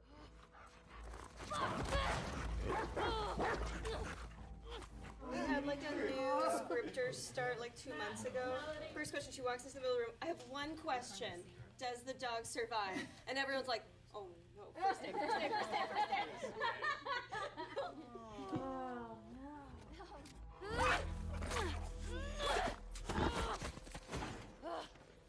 So we killed it, and then you have to love it knowing that it's already dead. So there's gonna probably be people that are upset about that. Hey, Al. You want to go to the trucks? Let's go to the trucks. With the notable exception of Alice, we took great pains to ensure that every combat encounter that you fight against a dog, you do not have to kill any of them. Да, с собаками здесь такая тяжелая ситуация, конечно. These dogs were trained to do this exact thing, and so you're killing an innocent creature. Я там ссылку скинул в комментариях. Если надо будет, зайдешь, подпишешься. Я частично на ВКонтакте сижу в большей That степени. feeling of discomfort, it's exactly what we're trying to explore with The Last of Us. Ironically, making them more realistic makes people feel more okay about killing them. We had like kind of a goofy art prototype. We had like just a very rough dog. We found that goofy dog that had no fur, people felt really bad about killing that dog. Like when you would shoot them, they would fall over dead and like give one last whine as their like dying breath and stuff. So we just really tried to like tone down the pitiability of all the dogs and stuff.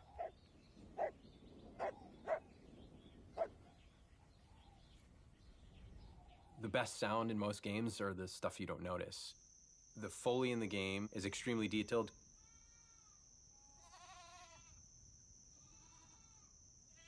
Things like Foley are very easy to get wrong and noticed for the wrong reason, very difficult to get right, but when you get it right, no one's going to pat you on the back for it.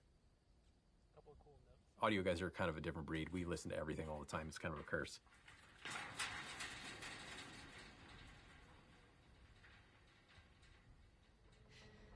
Our ability to use pre-recorded assets from a library that's like commercially available has been diminished almost entirely because we have very specific needs.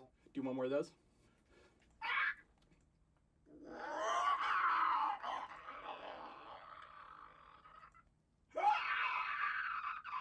We're trying to take what we did in the first game and bring it to another level of detail.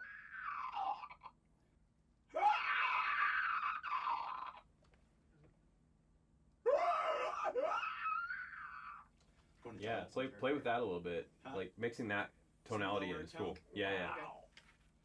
The enemies themselves, especially the infected, have had to go through a review process. In the first game, they're pretty coarse. They're basically like on or off. They're either walking around mumbling or they're freaking out trying to get you.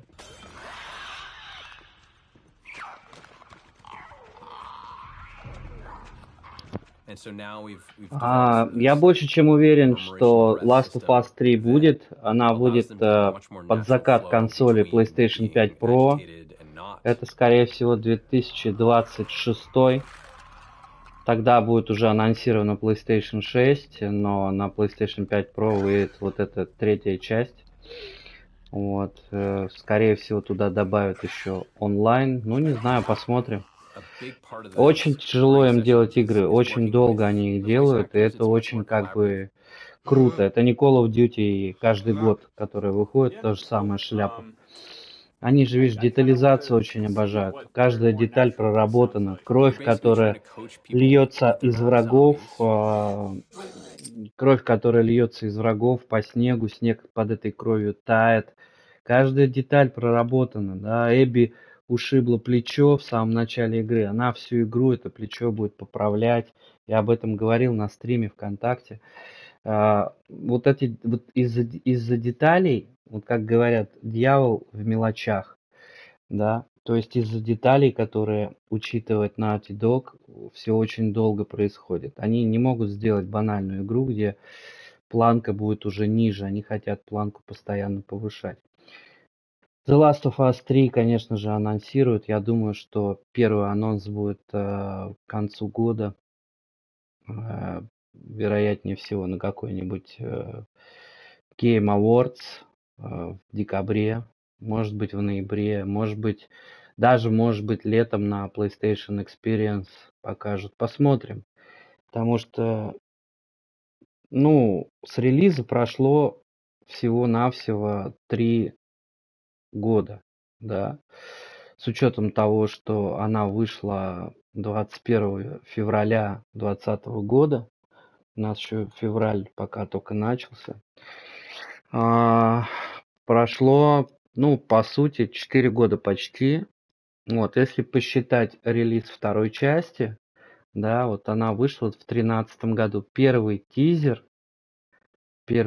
мы увидели в 2016, потом в 17 и в 18, по-моему. И в 19 году, да. И вот потом в 20 она вышла.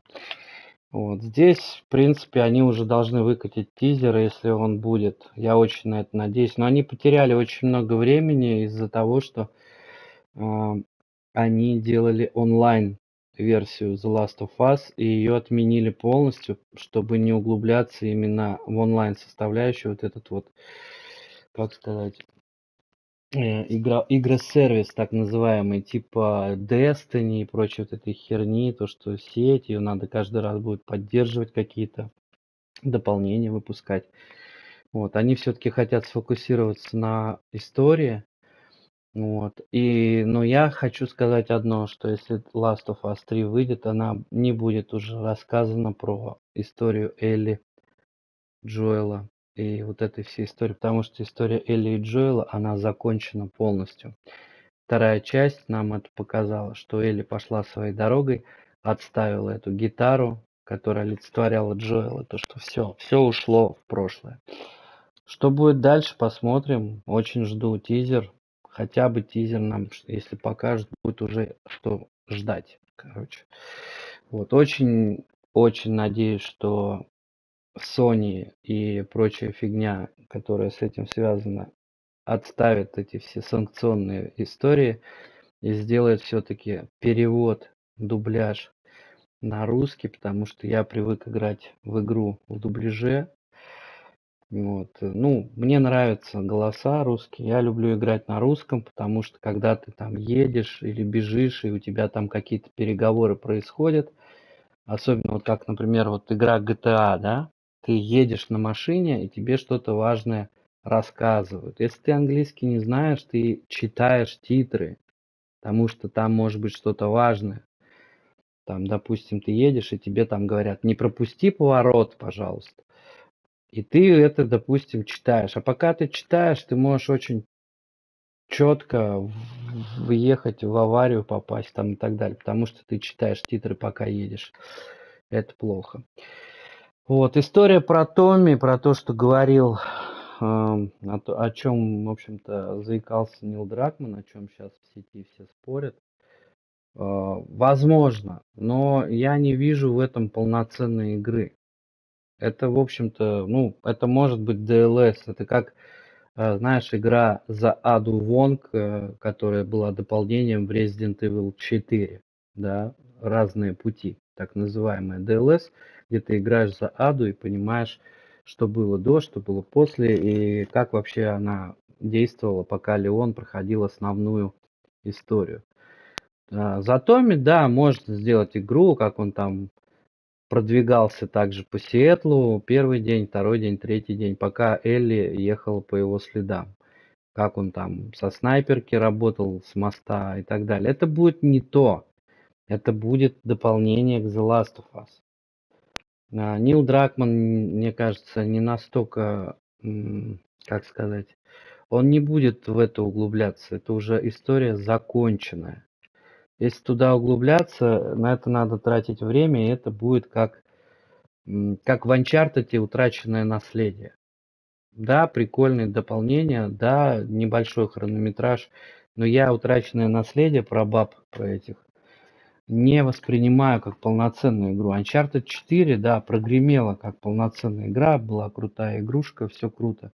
Они сейчас фокусируются на The Last of Us 3. Но есть один маленький нюанс.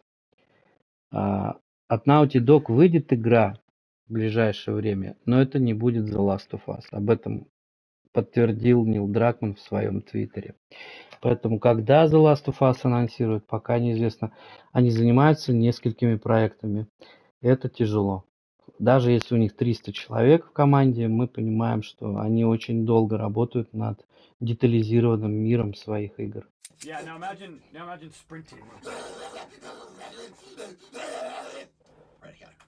Oh yeah, cool, dude. man. Yeah, take your time, man. That's great. really great. One of the folks that we worked with, the sounds he was able to generate from himself was unlike anything I've ever heard before.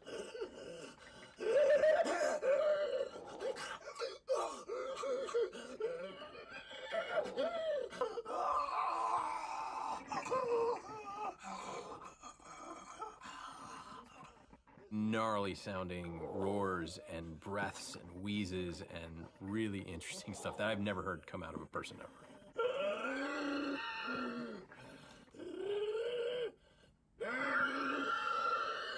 Sound is, we're inherently post-production on a lot of this stuff. We kind of just have to be jamming and we have to be as prepared as possible, and that's what we try to do. A lot of stuff is yet to come for us, which means there's not a lot of time left, which means that it's going to get really intense. It gets really intense for everybody, but for audio in particular, we'll be here late.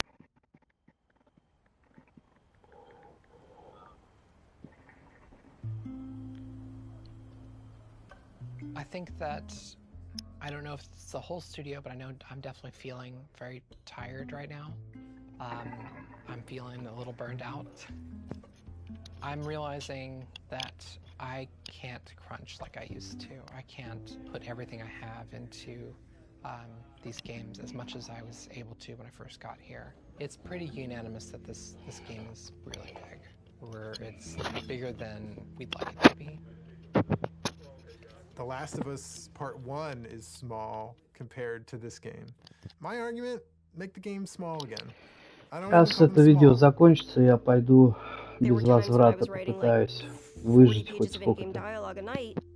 Neil kept saying, "Stop. You have to like give it to somebody else. We will hire somebody. We will make this work." And I was like, I think it'll just be I was just bullishly like, "I can handle it. I'm tough." I would like somebody to teach me how to have work-life balance. There are some times where I wish I had somebody in production or a big brother that could be like, no, go home. This is great. This is already great. You don't need to do the next thing. I feel like at any given point you'll go into the kitchen and you'll find people, what I would say, salaning about the game, like going deep philosophy into what's working, what isn't. People criticizing this or that. This doesn't look good. I don't like this scene. This doesn't work for me. I hate this. You know, like they're going to lunch and like expressing doubt to each other and like, is this going to come together? Is this the one that like screws Naughty Dog up? Let me just exude whatever confidence I have left. Let me try to bestow this person with it so they can feel inspired and go off and do their work. But then sometimes you're alone in the office and you're like, what if this doesn't come together? What if this is the one that sucks? What if this is the one that sinks Naughty Dog? So then you have to like kind of bury it, compartmentalize it. Who knows what damage it does to your body while you're doing that? Because ultimately, you can't let that fear dictate how you work. And just keep the faith.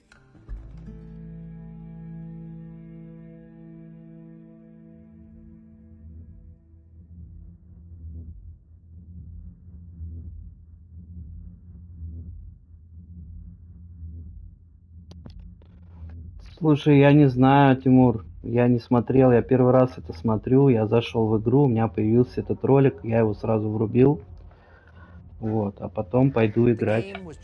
Хотя бы одну катку сделаю до финального босса, если выживу, по крайней мере.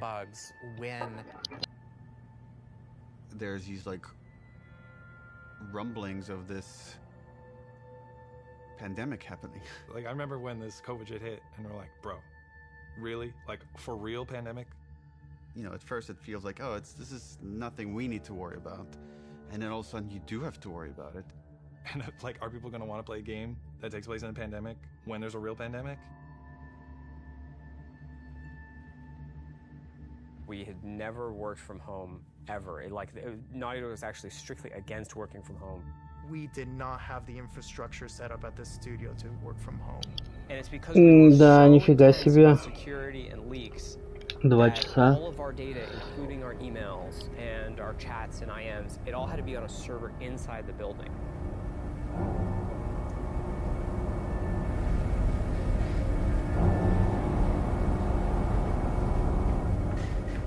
We were like air-gapped from the outside world.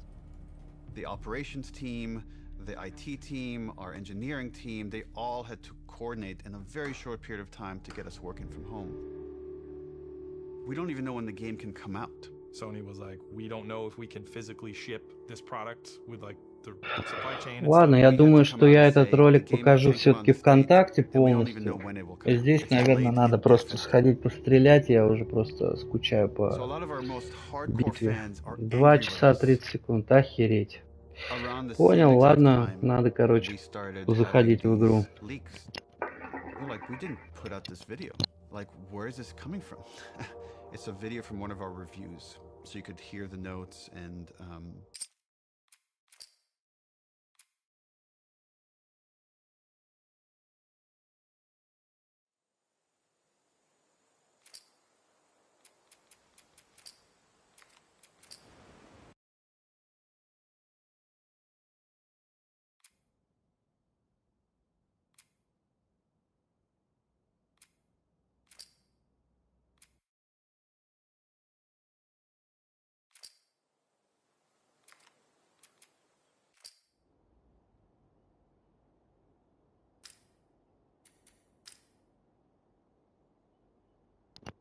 Так, у нас появилось прохождение дня. Каждый раз прохождение дня обновляется. Сейчас попробуем. Так, прохождение дня будет за Эбби.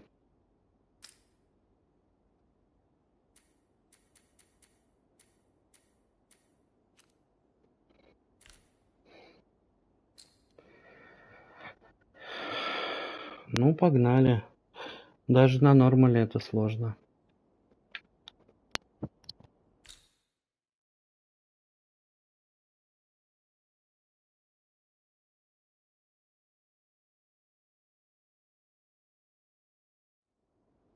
Ладно.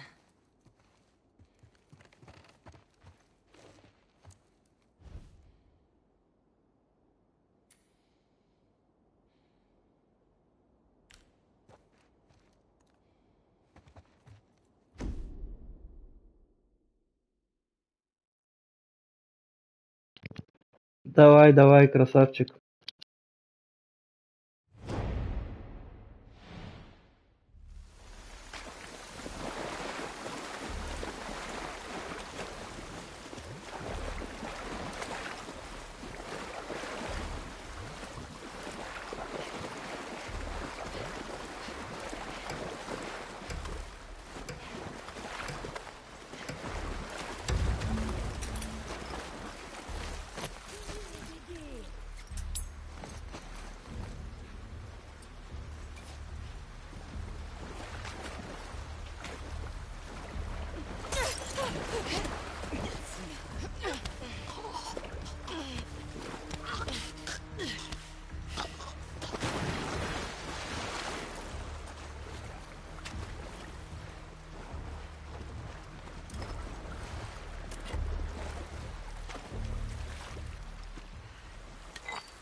Вижу ее!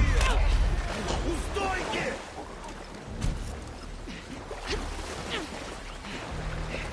Она бежит!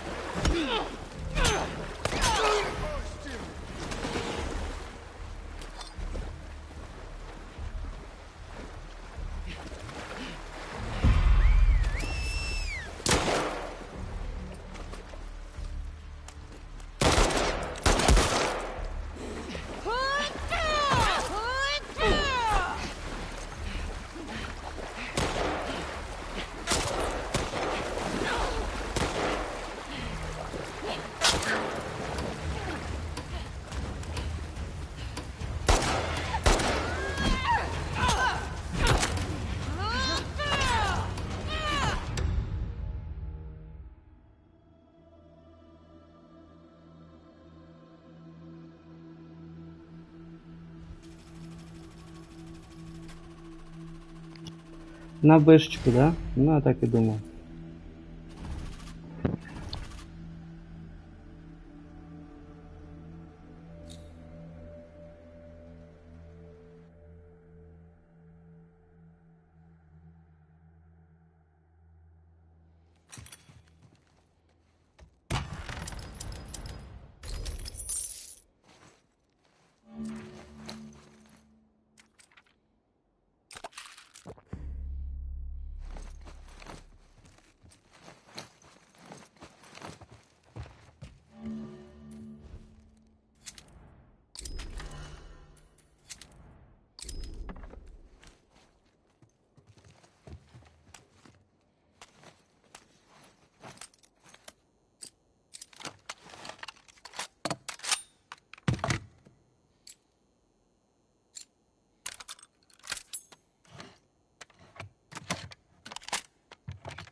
Нет, я перед тем, как игра выходит, стараюсь, если которая игра мне очень интересна, сразу покупать и играть.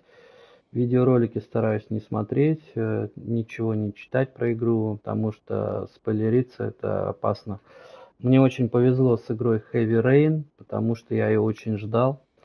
Я ее сразу купил на релизе, прошел, охерел от концовки.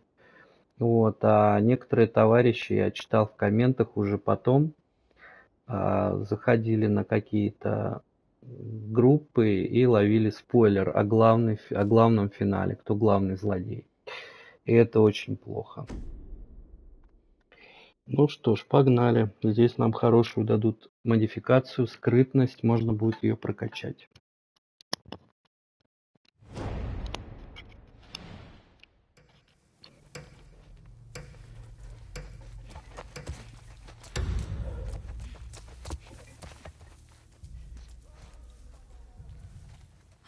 Осторожней.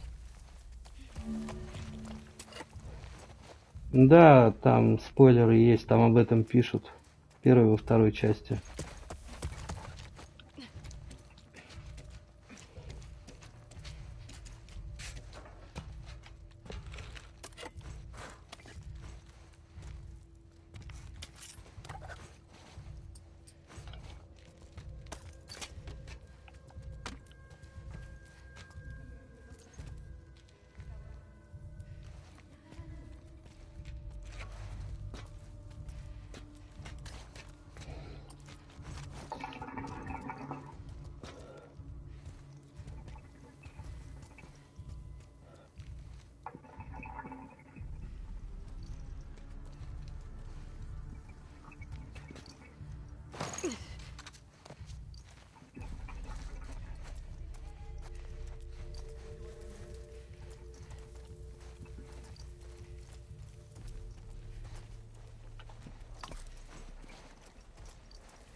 Да, я читал.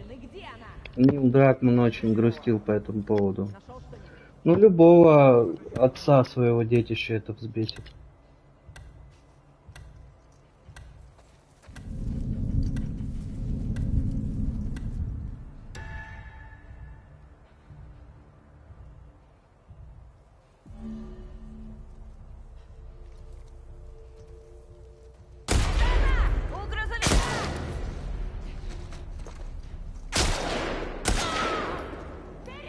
Так точно!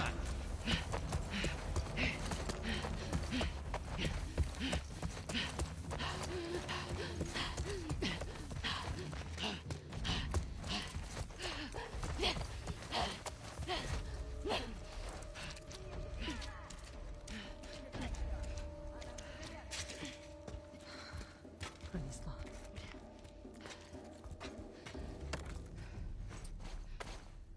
Ладно, ладно.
здесь все.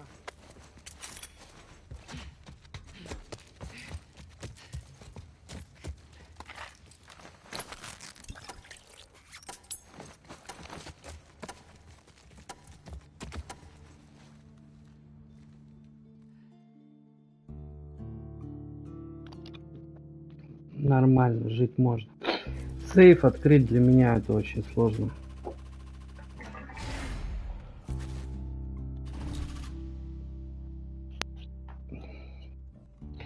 Так, надо качаться.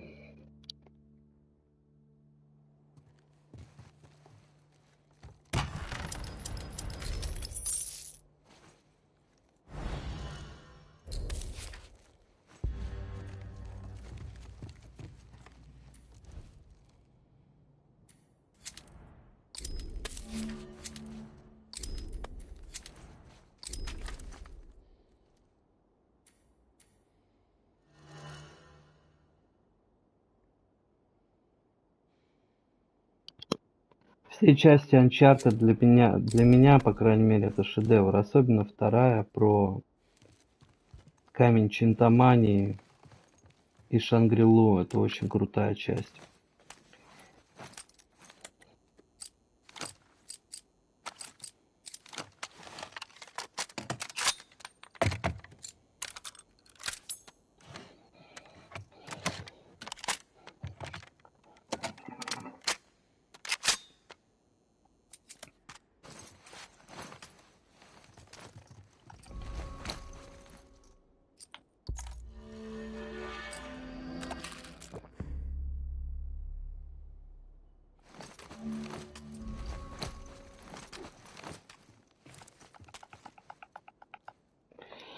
На Вите играл, конечно. Golden Abyss.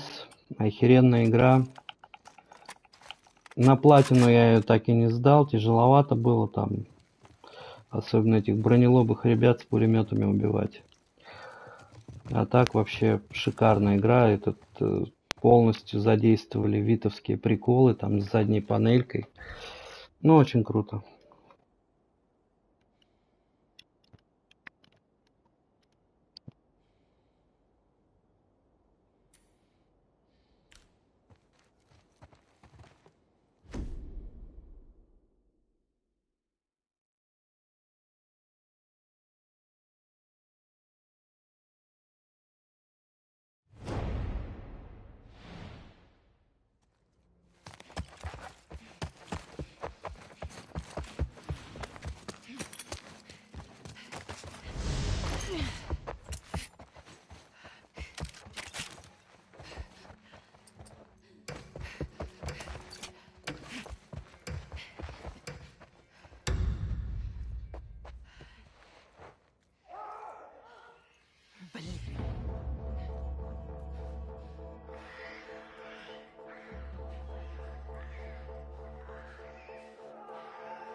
Да, в остальных у меня тоже платина, кроме четверки, к сожалению, потому что в четверке есть сетевые трофеи.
Так, ну на бэшку сдавать. Это моя тема.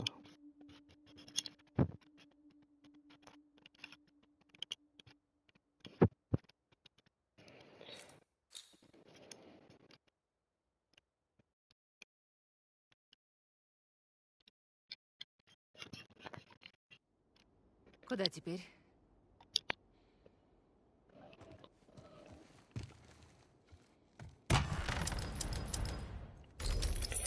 Ну, в четверке все сетевые, все вот эти вот трофеи по сюжету я взял.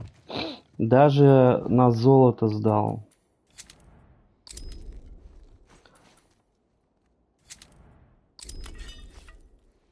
Вот, а сетевые трофеи у меня, короче, не вышли, к сожалению. Там надо в сети играть.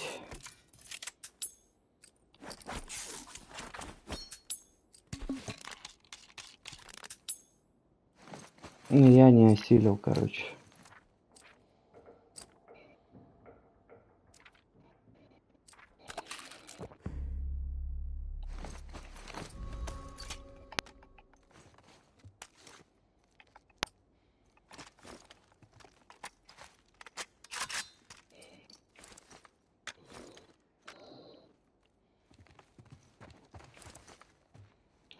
Так, здесь у нас гремучки и зараженные с напарницей.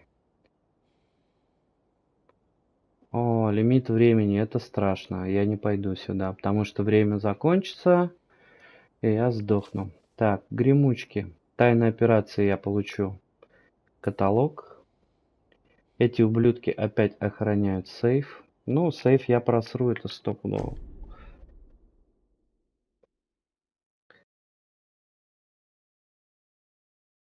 Да, Metal Gear Solid, Metal Gear Delta я жду.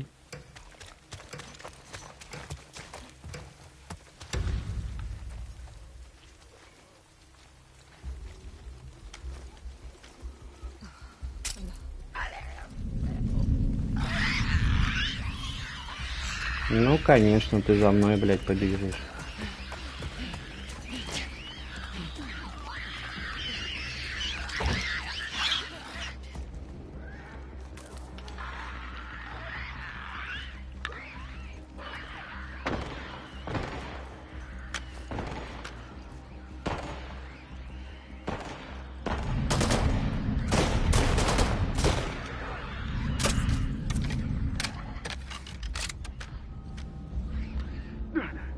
Нашел! Там наверху! Давай, обходи ее! Поняла!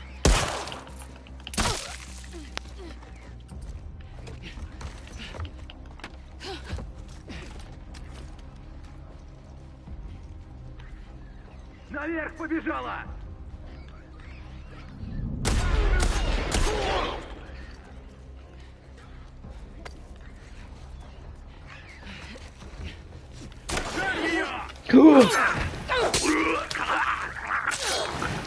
Ты чё, друг? Так.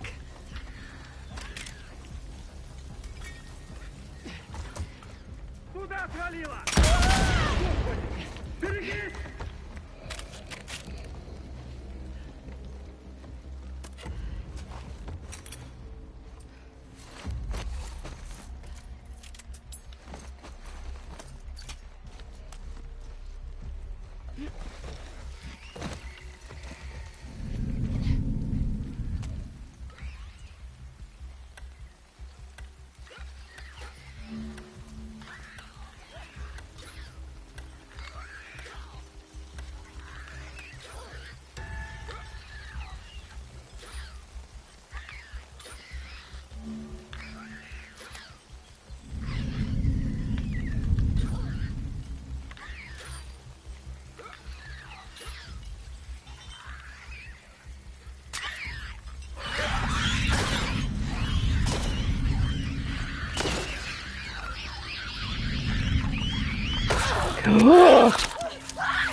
Ну, это какая-то хуйня. Вот сейчас это, блядь, условности игры, которые сыграли не в мою пользу. Это игра, блядь, сделала, это не я. Я очень тихо шел. Я никого не трогал, сука. Я ее очень тихо, блядь, отцепил. И она меня сожрала, блядь. Как она меня услышала, если она пошла на выстрелы этих уёбков, блядь? Это слепая пизда, которая не должна была меня убить. Охуенный, блядь, режим. Ребят, вы, блядь, специально это делаете, что ли, суки?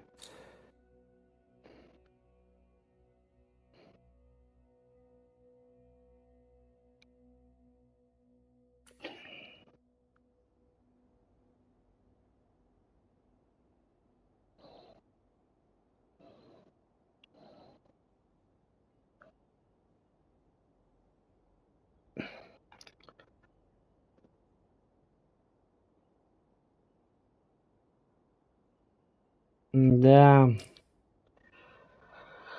Прохождение дня закрыто на 2 часа 40 минут. Ну, пошли стандартные. Так, у меня открыты все персонажи. За Мэнни я не играл. Можно, в принципе, сыграть. Деталей получает больше. 150 макс здоровья. Аптечки у него нет. Забавно. Может делать патроны для автоматической винтовки. Но почему бы и нет?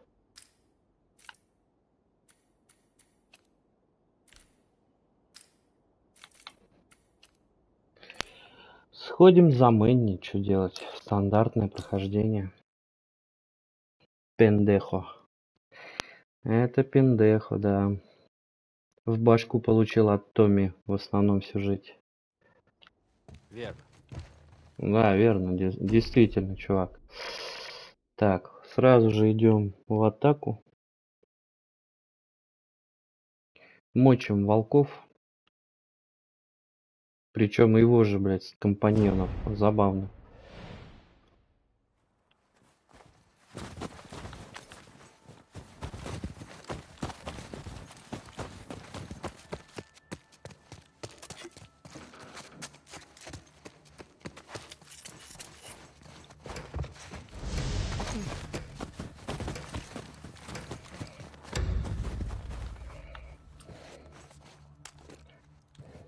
Что-нибудь нашла? В этом секторе никого нет. Продолжаем.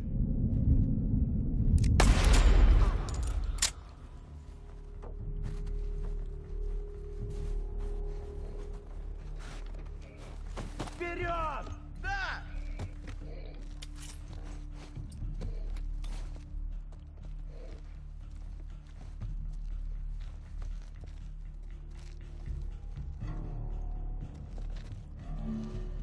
Начинаем искать! Вперед! Не рисковать просто так.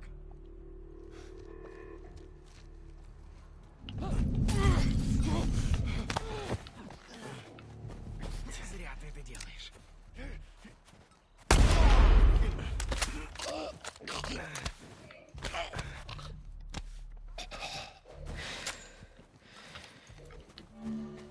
Неплохо.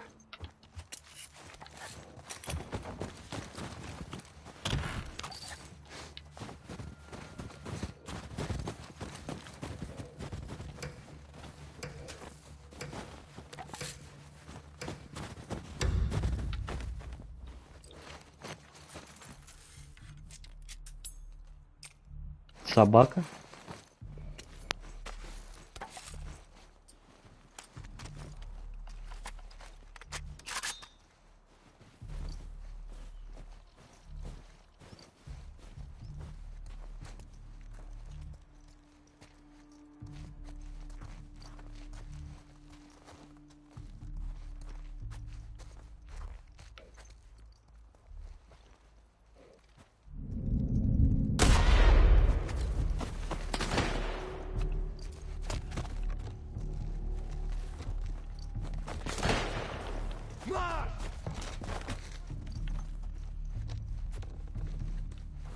Давай, вперед!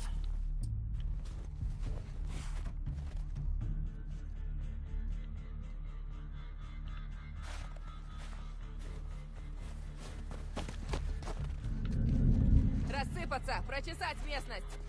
Не рисковать. Внутри! Пошли!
Да, у парня нет аптечки, это посложнее, конечно.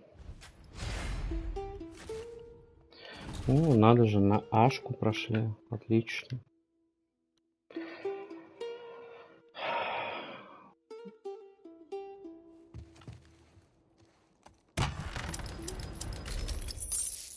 Интересно, я смогу Мэнни пройти босса в игре? Изготовление патронов охотничьего пистолета. Отлично.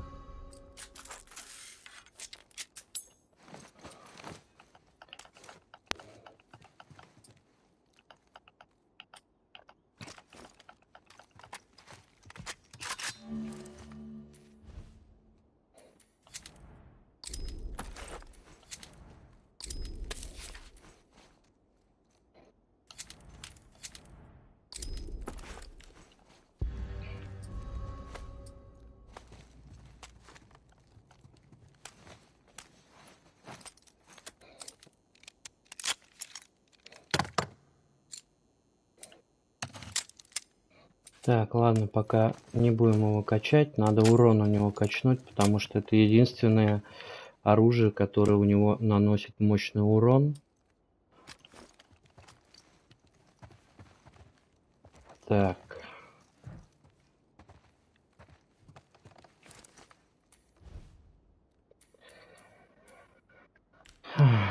Ладно.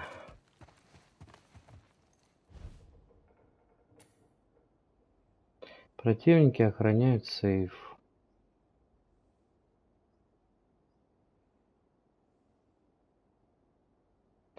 Нужно незаметно к противнику прокрасться и открыть сейф. Это нереально, потому что они все ходят, сука, в одной комнате. 50 человек в 14 квадратных метрах по кругу ходят и спрашивают: все нормально? Все нормально. Не то пальто. А что у нас тут? Тут у нас Яра. Убитые противники роняют бомбы. Выживание. Да, интервью будет завтра. Посмотрим, что там Карлсон у него наспрашивал. Так, с Ярой аккуратно. Так, в прошлый раз я играл с Ярой, она у меня просто погибла.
puta madre.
Фига там замес. Чё это? Ашка, эска. Я ж красавчик сейчас был.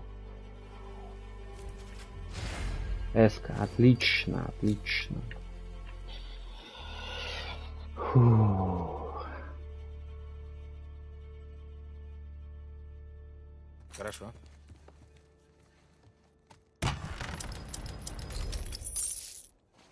Детали так нормально набрали. Отлично.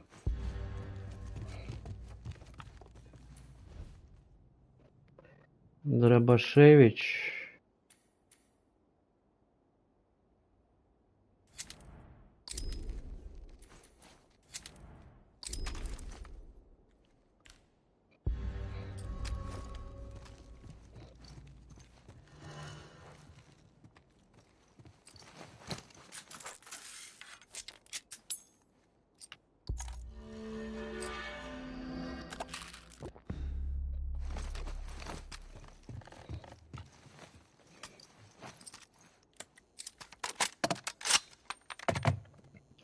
Так, устойчивость, магазин, оптика.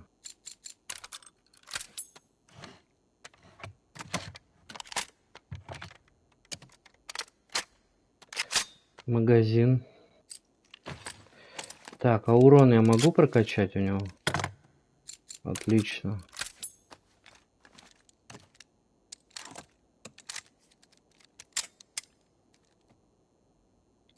Так, а что с дробашом? Урон. Отлично. Вот это я понимаю, у него хотя бы арсенал есть, а то я Эбби играл, я дошел до босса. Ага. Просто, не знаю. Отлично. Я дошел до босса с одним пистолетом, это было очень печально.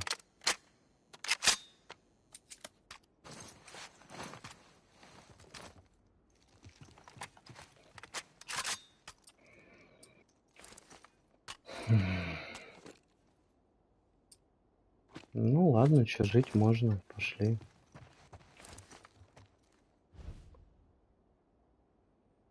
Так, гремучки, заправка. Вперед.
они?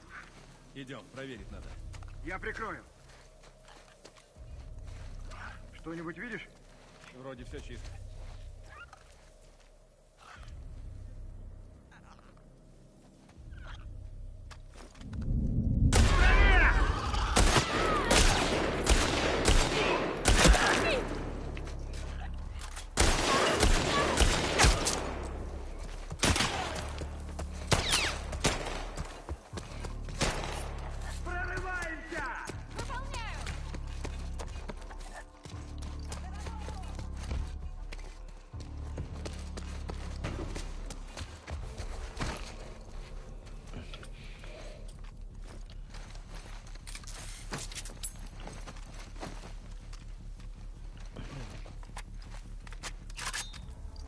Не расслабляться.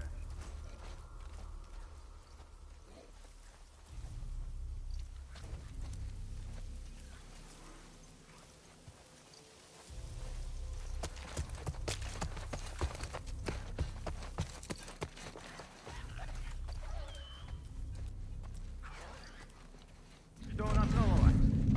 Тут вообще никого.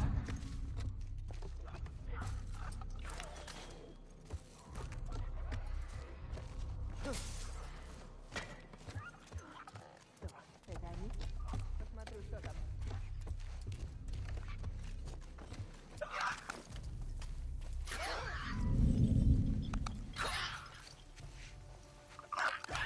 Здесь ничего. Тут еще зараженные! У того грузовика! Тварь!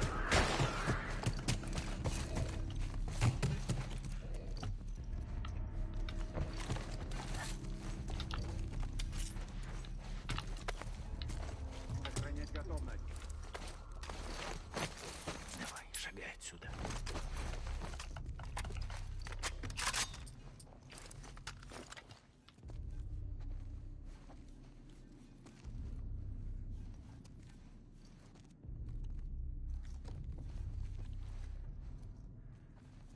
В чем дело?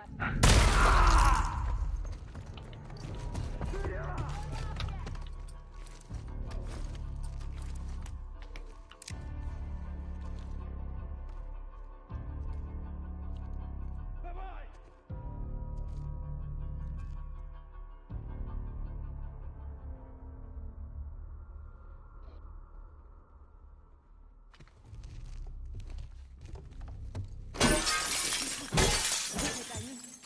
Скажу, проверю. Эмбер, есть что-нибудь? У нас тихо.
Быть начеку.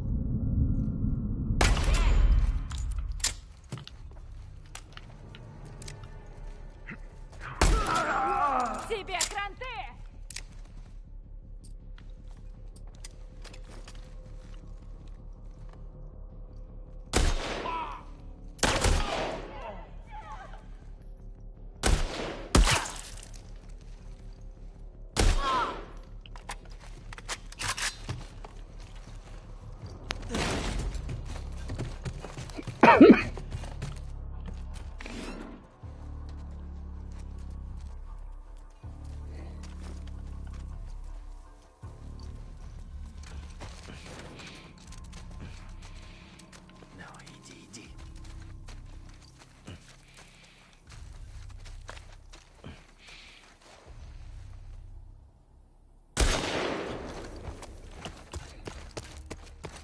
нахрен было лезть?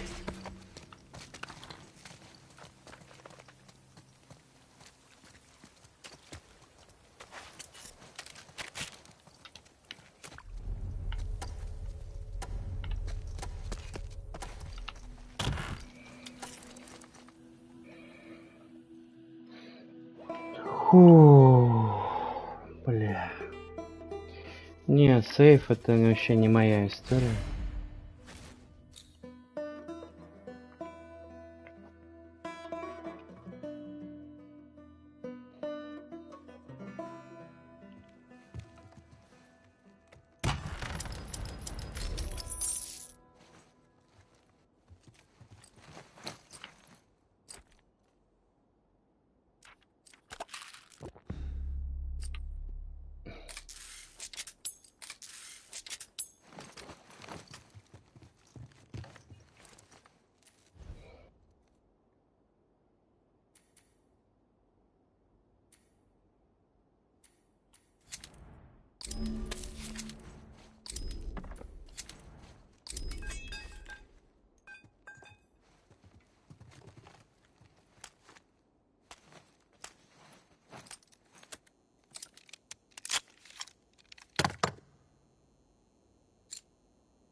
Чем дальше, тем адовее, конечно.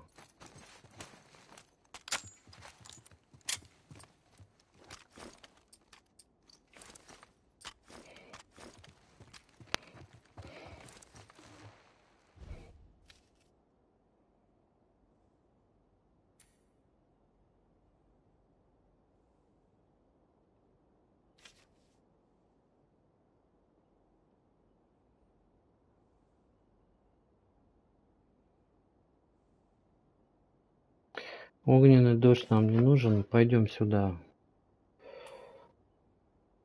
Защищать лево. Хорошо.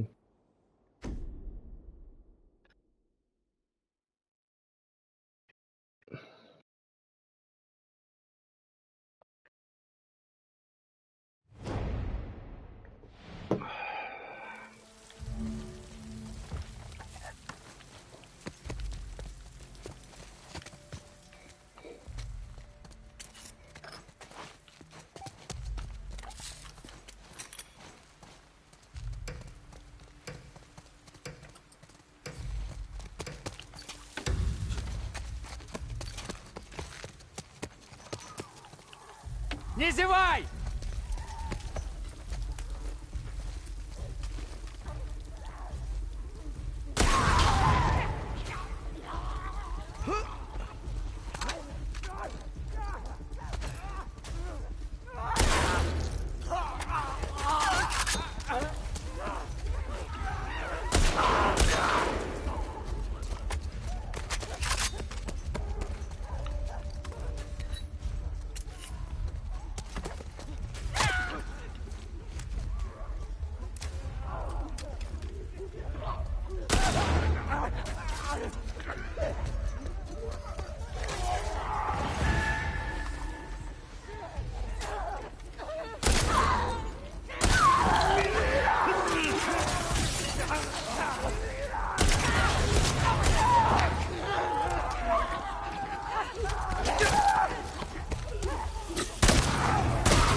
Ах ты тварь, блядь.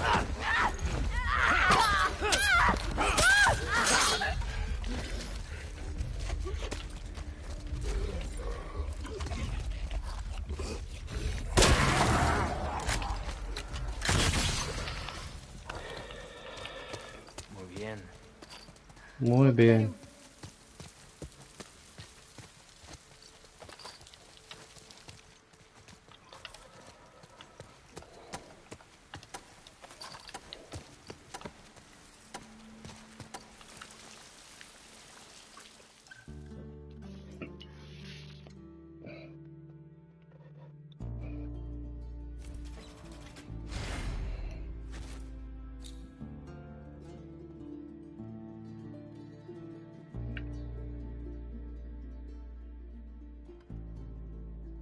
Это намного круче, чем бухать и смотреть аниме. Да, эта фраза заскриптована с основного сюжета.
Четырехкратный оптический. Да ладно, пусть будет.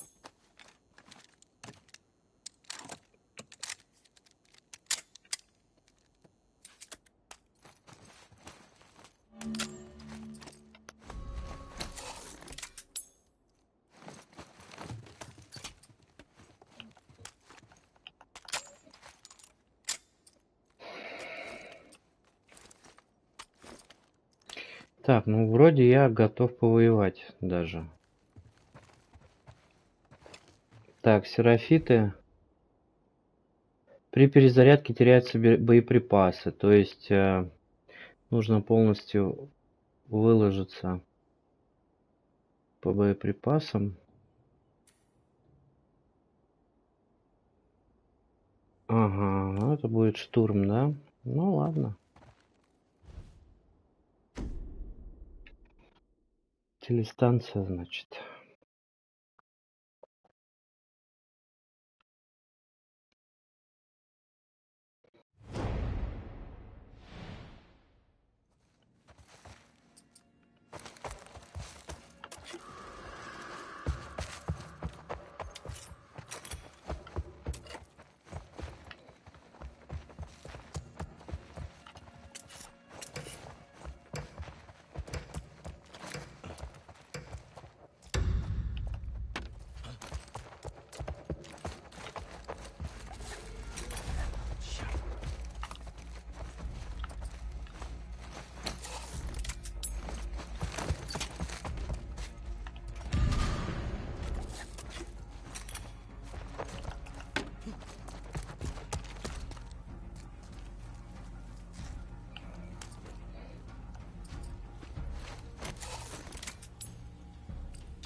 Блять, 7 патронов потерял, долбоеб.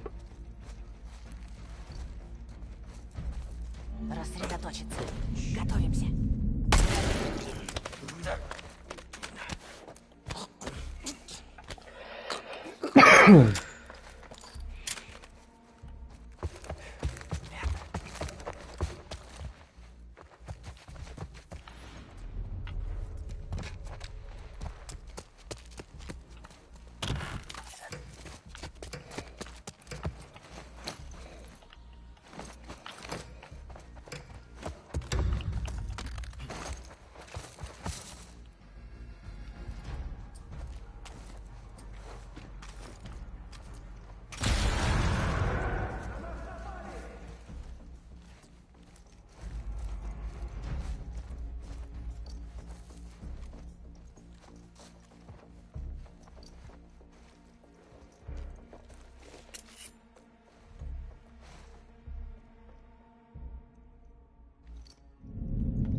А ты откуда взялась, шлюха, блядь?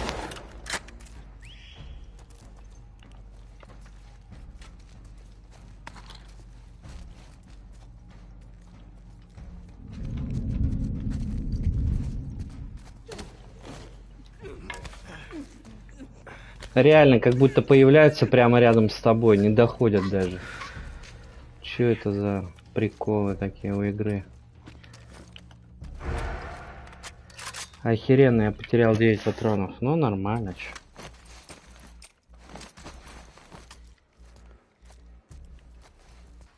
Так, поднимается, да, наверх? А мы сходим, залутаемся.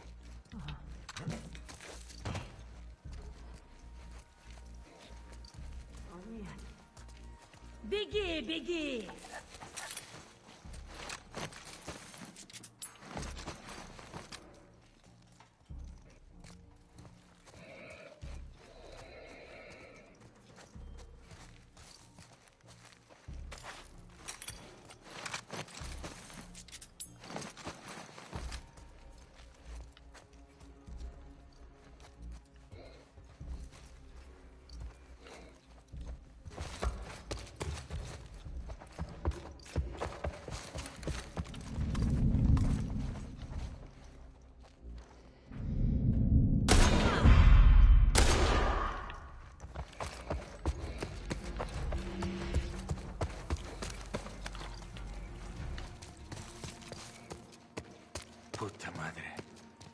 Вообще не говори, такая пута мадре обоссаться.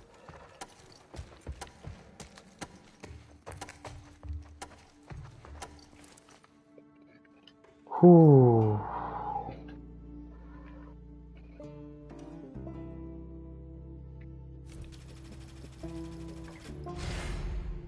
Даже на А. Удивительно. Но теперь я могу перезарядиться без потери патронов? Точно. Точняк, дружище. Так.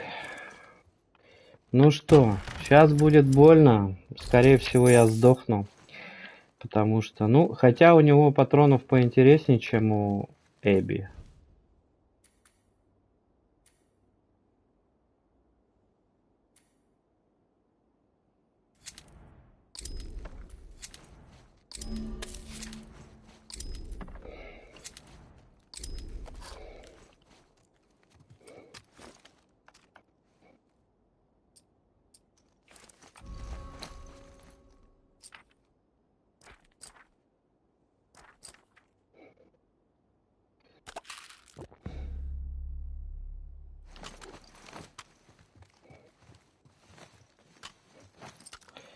А чё мне тут качать? Мне тут качать уже нечего.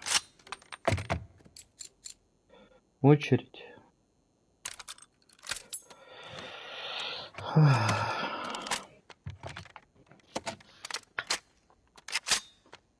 Ну ладно. Давай, Мэнни, справимся, если то окей. Ред Кинг.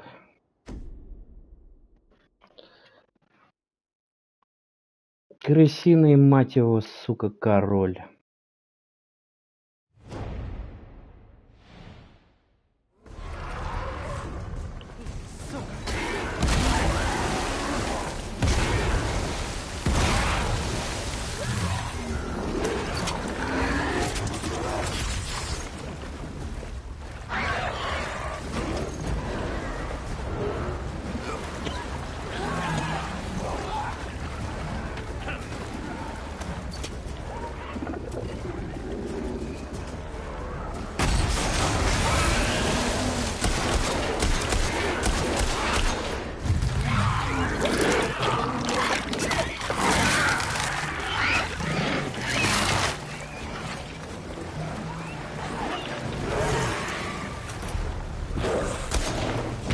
Ух ты, мать твою!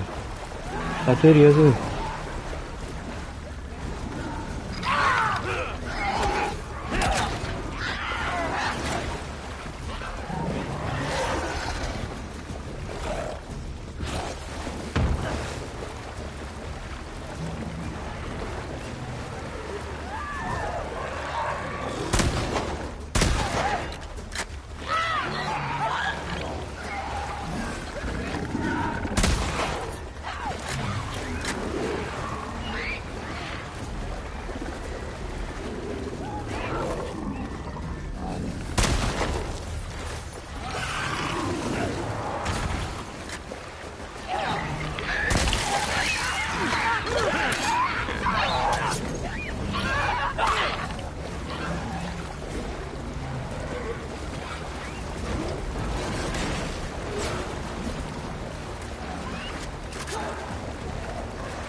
Ну вот, собственно, и все. Очень долго он заточку убивает. Анимация происходит дольше, чем у Эбби. Эбби просто тыкает и отбегает. Ну, значит, не судьба пока крысиного короля пройти.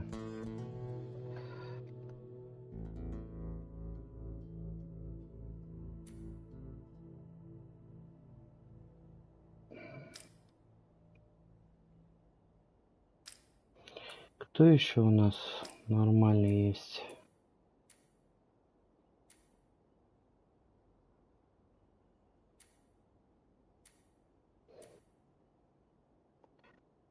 Томми может взять. У Томми винтовка хороша, вообще просто прокачанная полностью. Так.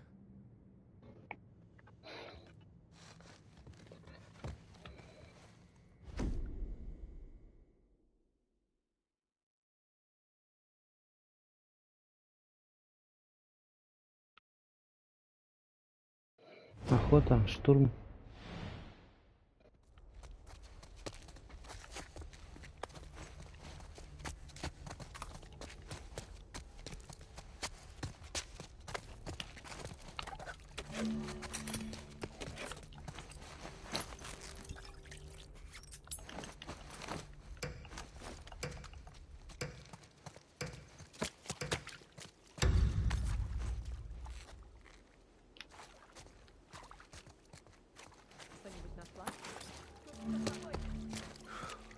Господи.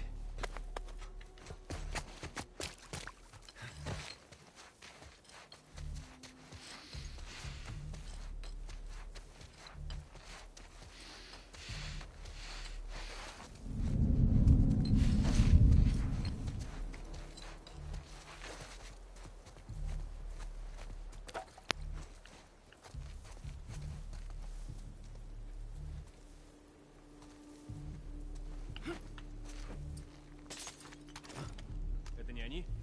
Пойду проверю.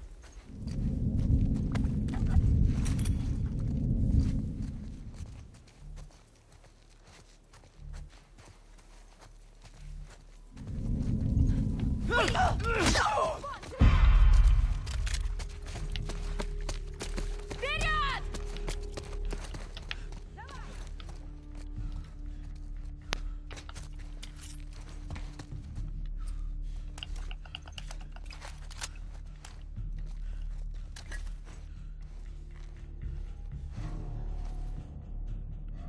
Начинаем искать. Вперед!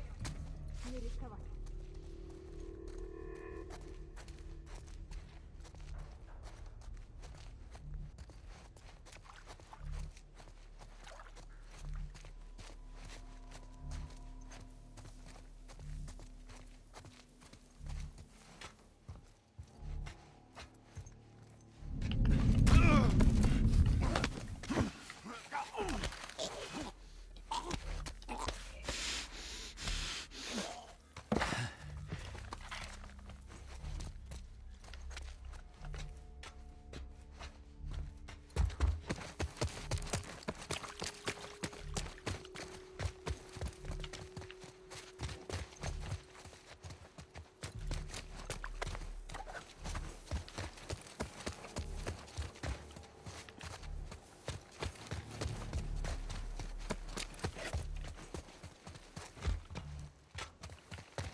Не вышло? Идите, мать вашу! Боже.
Чего?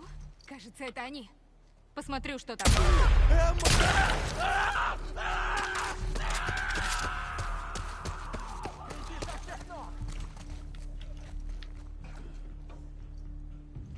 И куда же ты пошел? Боже.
Так.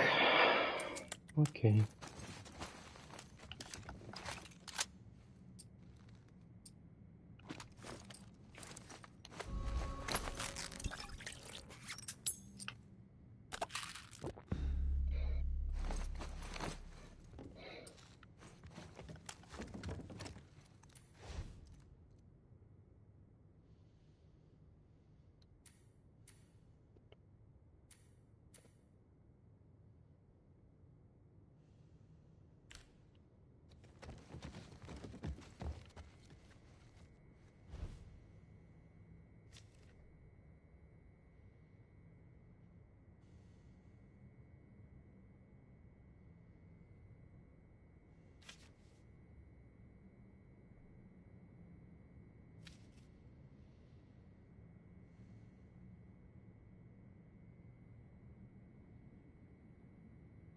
Тут очень темно и очень мало места.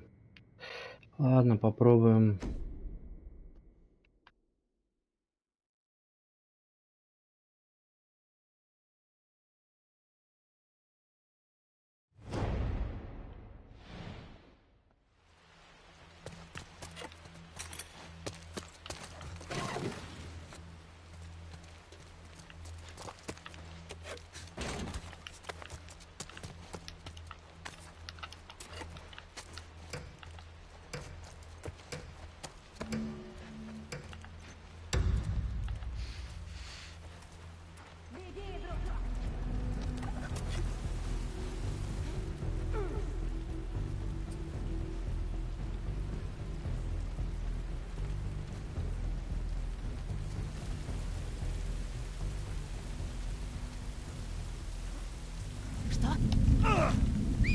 Да, нормально, чё.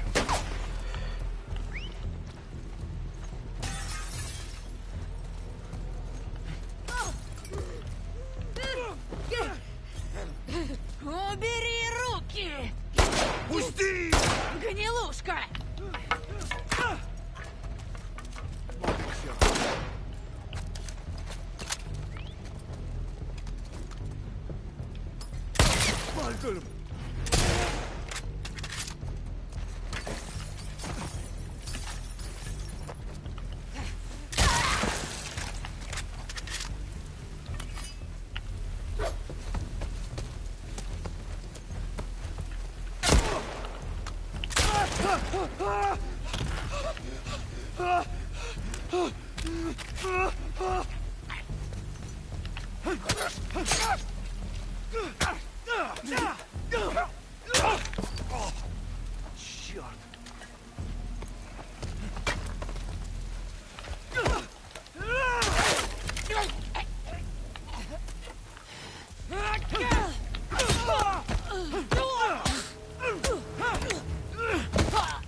Фух.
Так, урон я могу прокачать у этой дуры?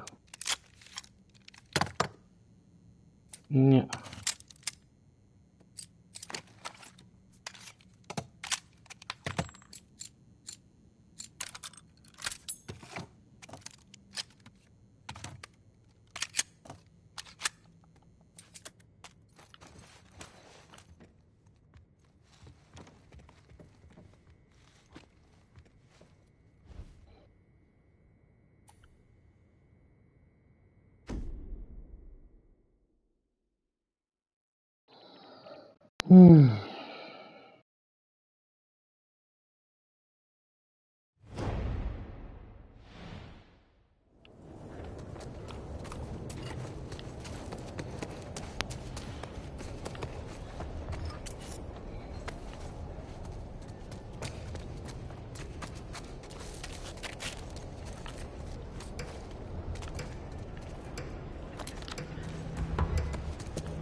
Фух. Эсочка.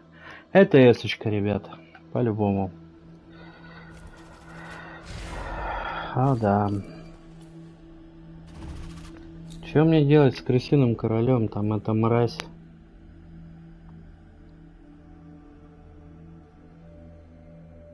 Дробовиком обзавестись против мелкого ублюдка. Блин, заточка. Пока он ей будет пробивать заточкой, меня крысиный король настигнет.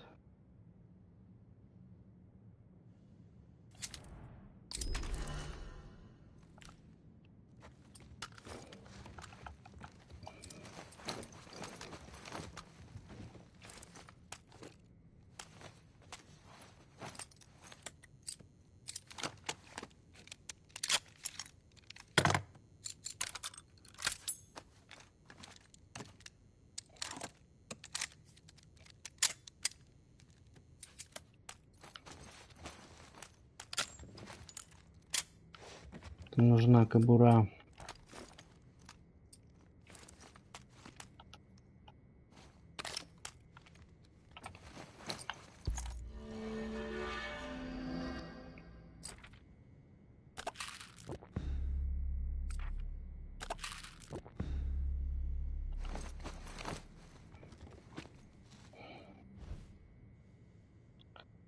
Стрит, тип боя, удержание. Нужно, короче, в осаде отбиваться, да? Ближний бой, выживание. Тут у нас... Вот опять они сейф охраняют, отлично.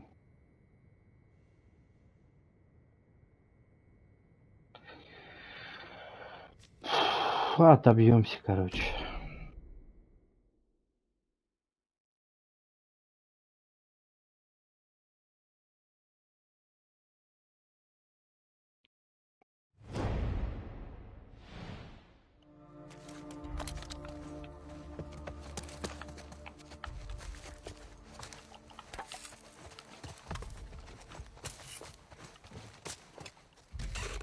Угу.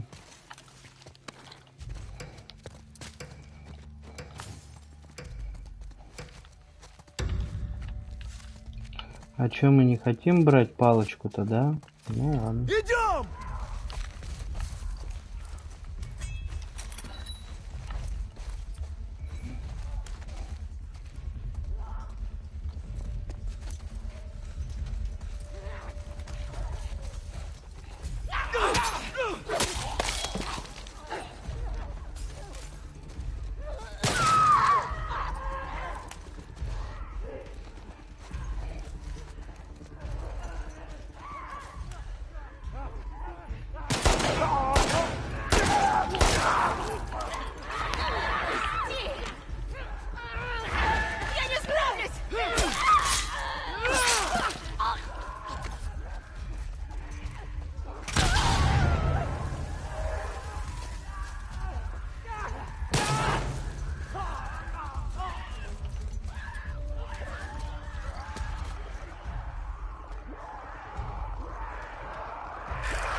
Фу.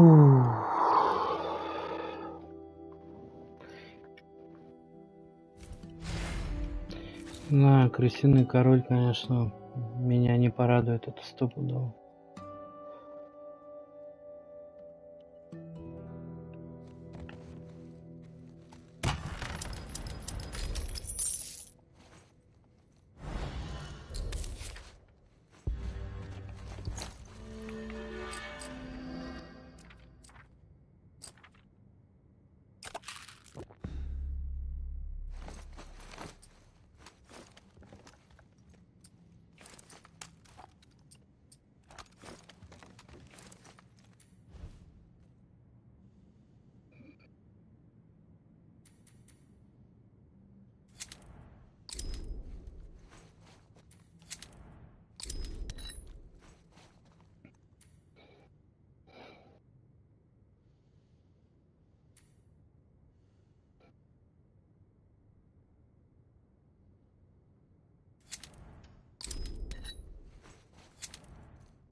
Ну, конечно, вы опять сейф охраняете. Куда без этого?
Лука! Нас атакуют! По-моему, оттуда! У машины!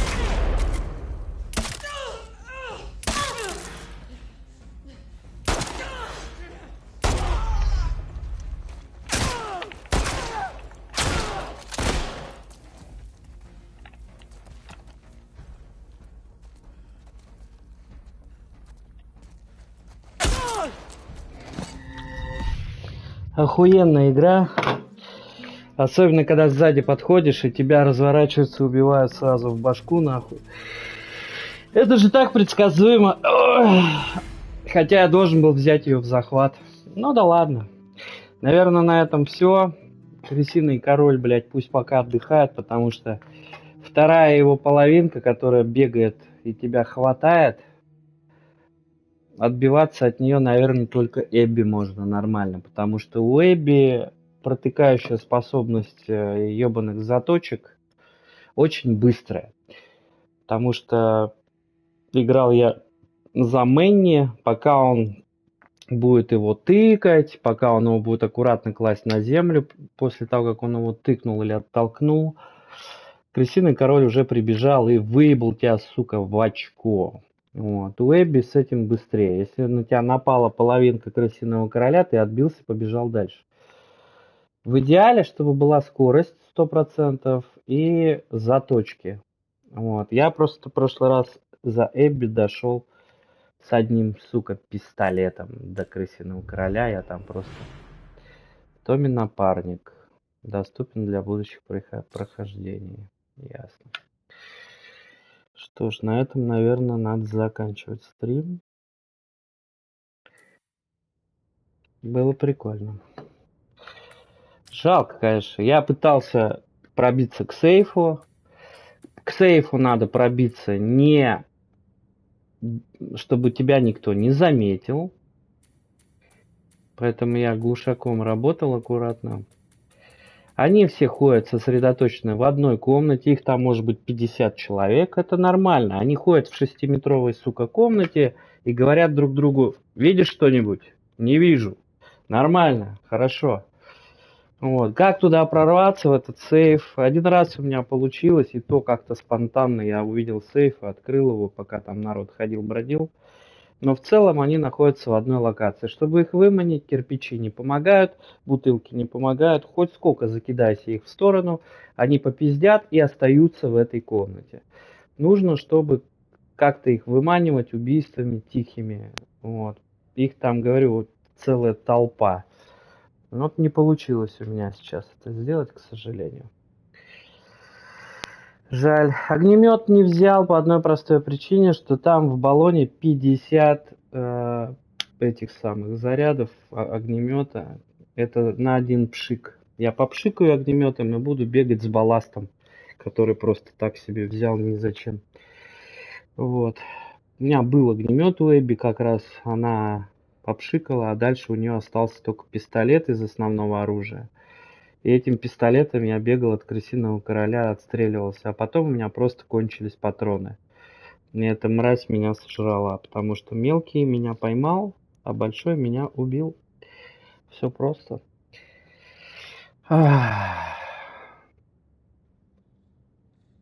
Можно, конечно, было бы попробовать еще раз, но, наверное, все-таки на этом хватит.